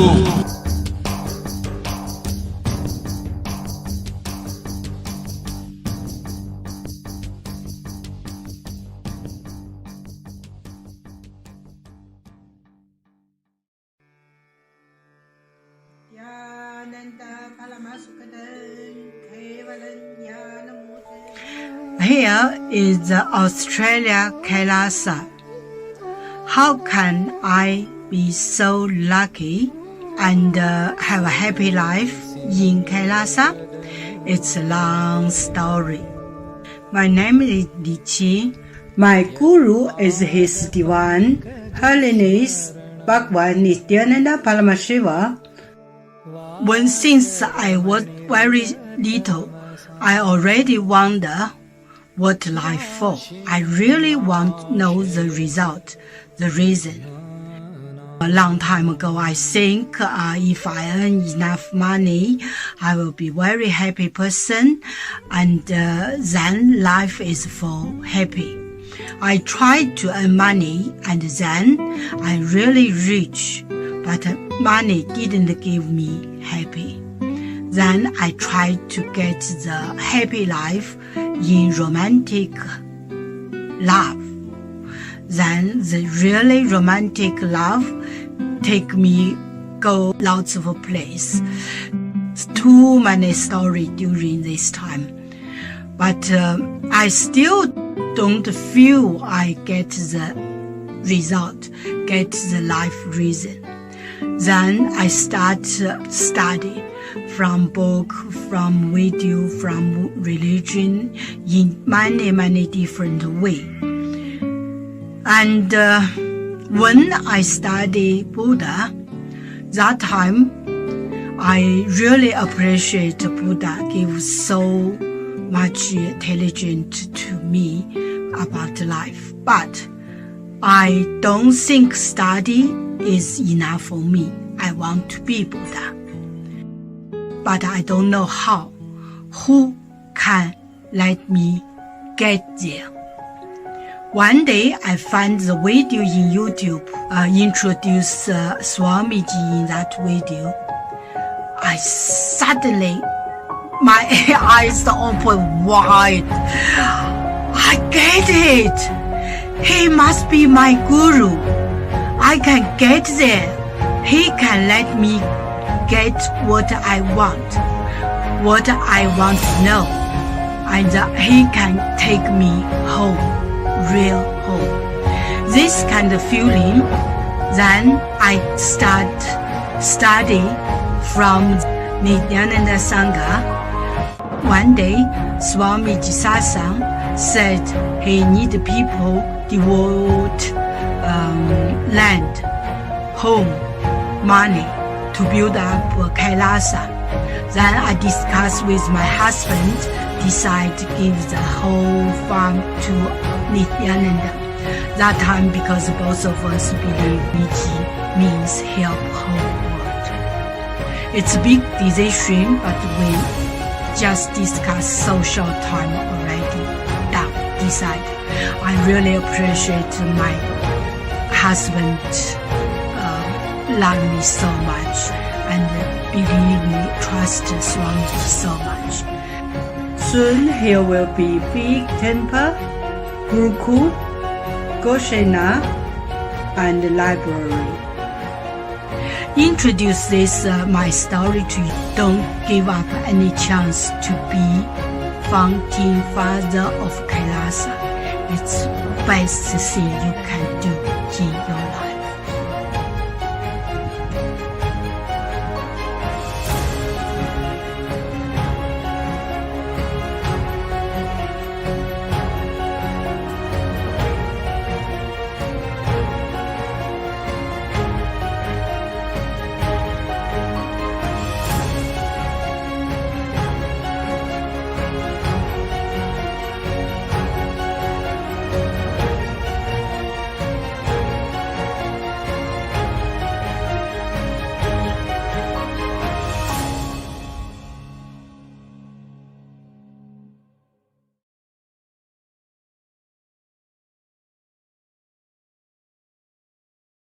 Just be alive for next 3 years. Don't die within next 3 years.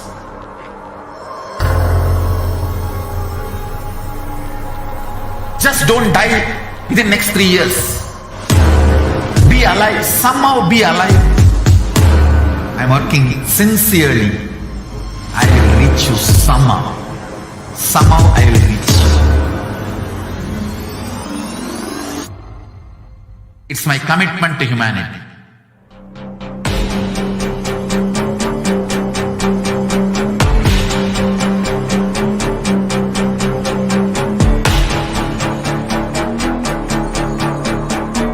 Just don't die within next 3 years. I will reach you wherever you are, whichever corner of the world you may be. I will reach you with enlightenment. You manifesting the space, state, powers, being Paramashivoham. It is possible, and it is possible for you.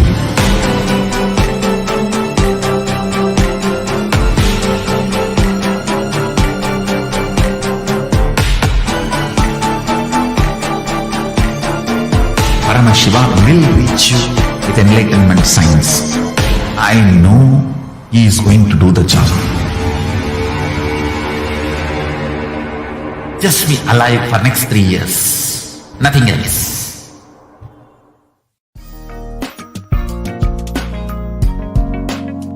We get you health. We get you ability to build beautiful relationships in your life. We get you direct spiritual support, and we make sure you become wealthy.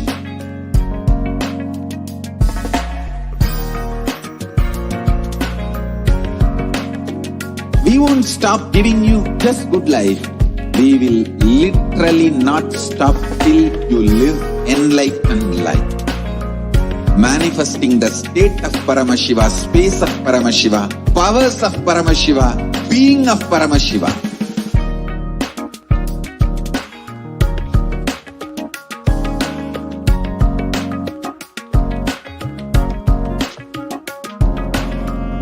Whole world should become e-Kailashians.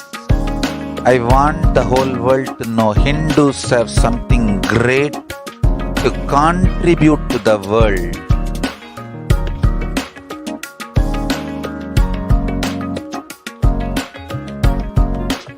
We have something great to contribute to the world. Let us do that.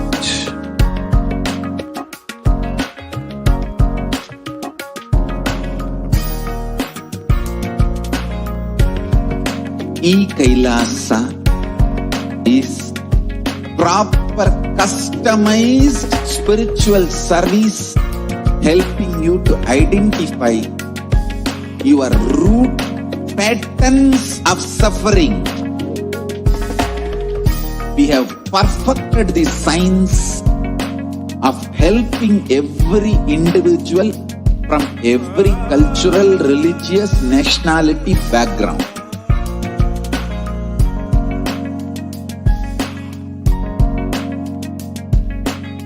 You will have lowest reactionary assumptions, highest awakened response, alive response for life continuously.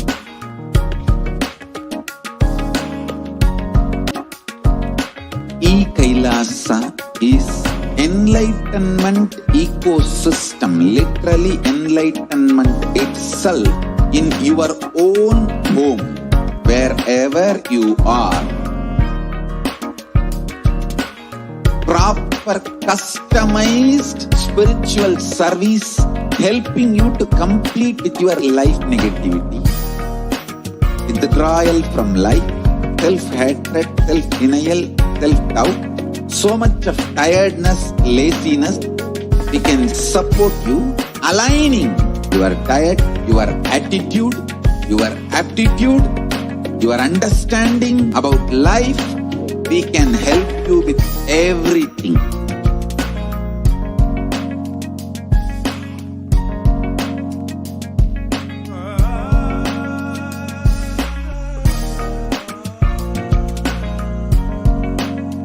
If you are interested in enlightenment, we will immediately bring this to you. If you are not interested, we will explain the whole science, inspire you and make you interested in enlightenment time. We need to cater this enlightenment science to the whole world wherever they are, because enlightenment is the birthright of all human beings. Kailasa is responsible to provide that to all human beings.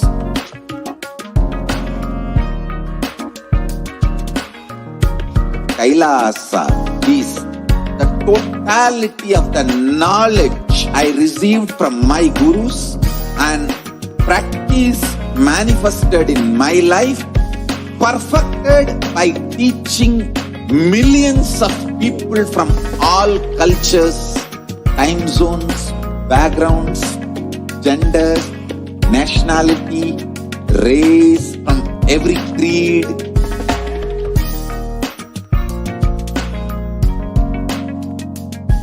So this absolutely perfected knowledge available to you, served to you in your home without even you moving out of your couch, free of cost.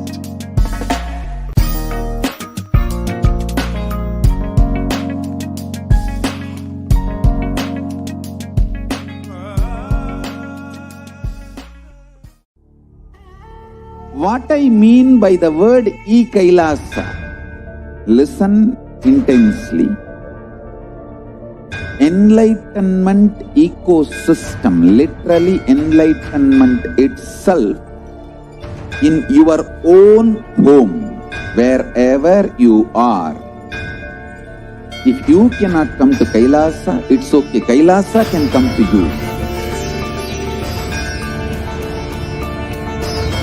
Kailasa coming to you is E-Kailasa.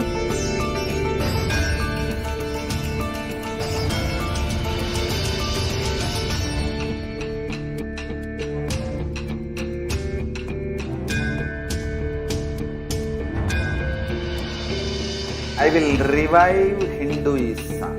I am a Hindu revivalist, not by any revolution, but by evolution.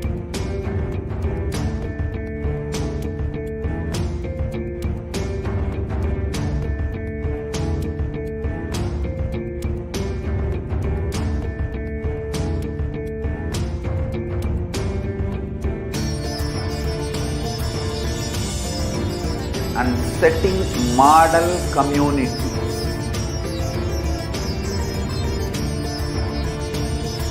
Kailasas, enlightenment ecosystems, Sarvanya Peethas all over the world.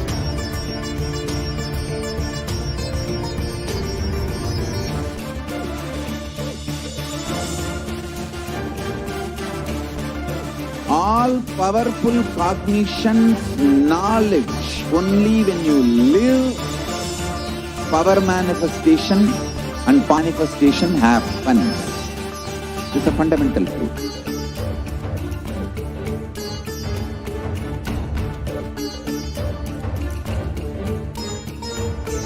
Hinduism cannot live exclusively as one sampradaya. No. All sampradayas of Hinduism is an ecosystem.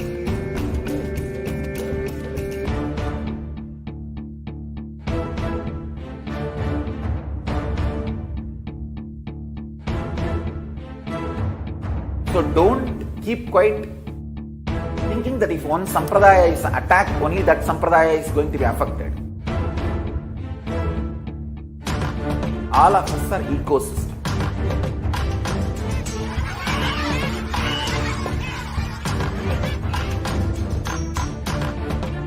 I invite all of you to get involved and enjoy Hinduism by the principle of Dharmo Rakshati Rakshitaha. When you protect Dharma, Dharma protects you. We will make the whole planet flourish spiritually, the spiritual prosperity. We happen to whole planet Earth. We all have to coexist together.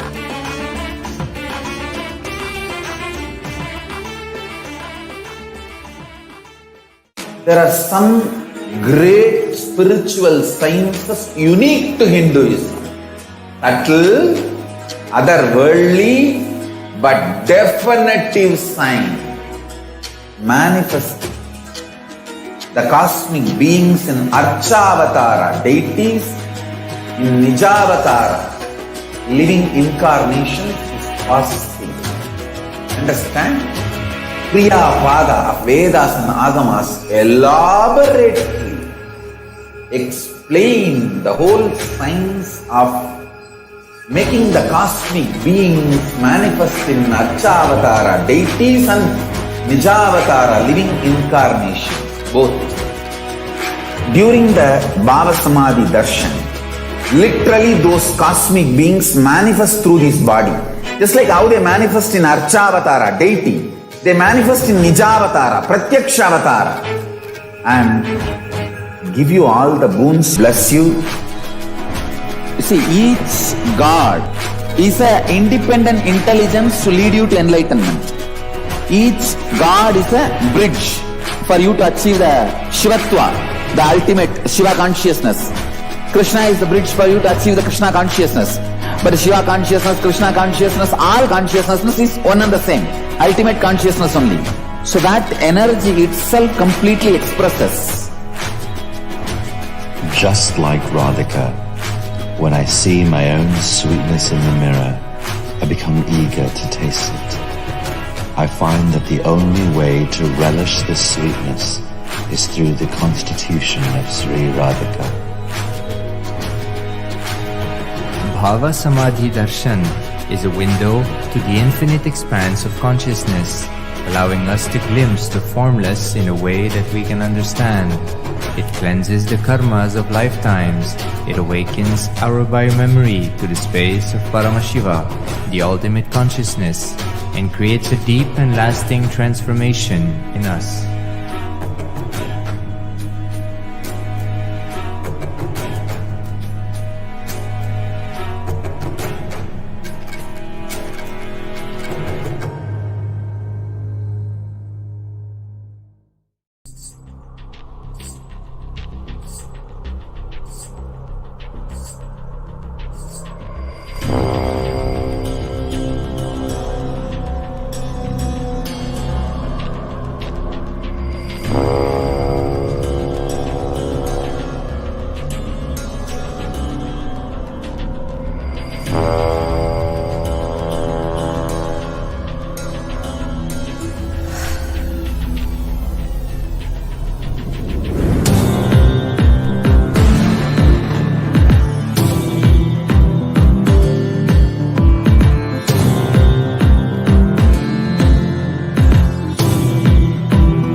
most easiest, most powerful, most inspiring, most exciting way to connect with life as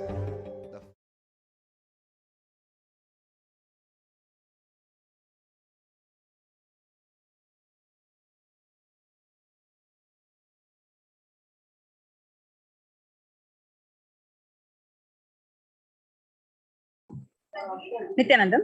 So, welcome viewers to today's Adi Kailash Nithyananda Sarangapeetam's COVID Care Protection Center segment. And today we are seeing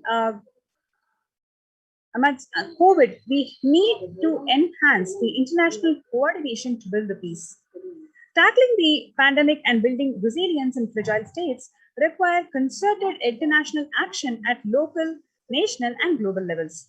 As the humanitarian and economic toll of COVID-19 pandemic continues to grow, so does the risk that the crisis will fuel new conflicts around the world while stunting prospects for resolving ongoing ones.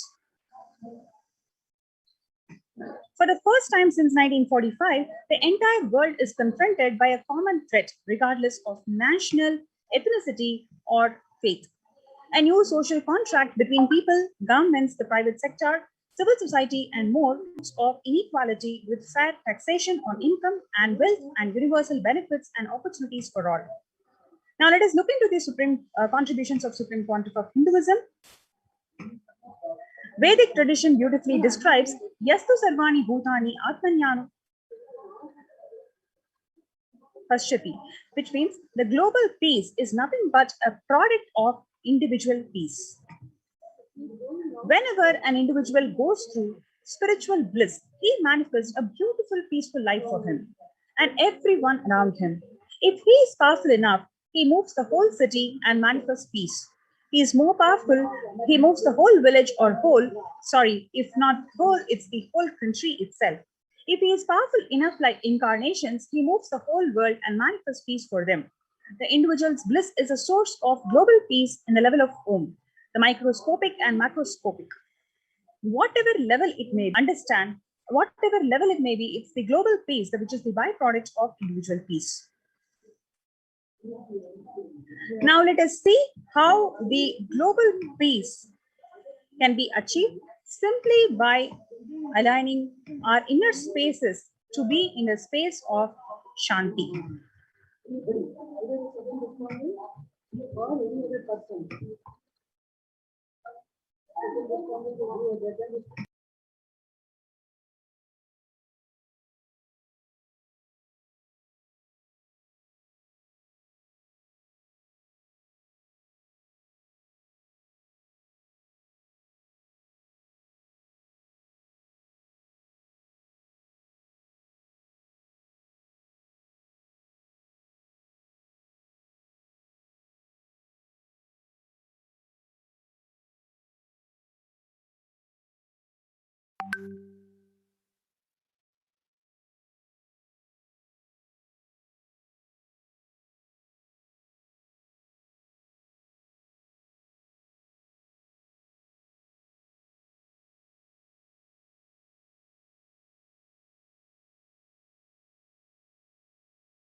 you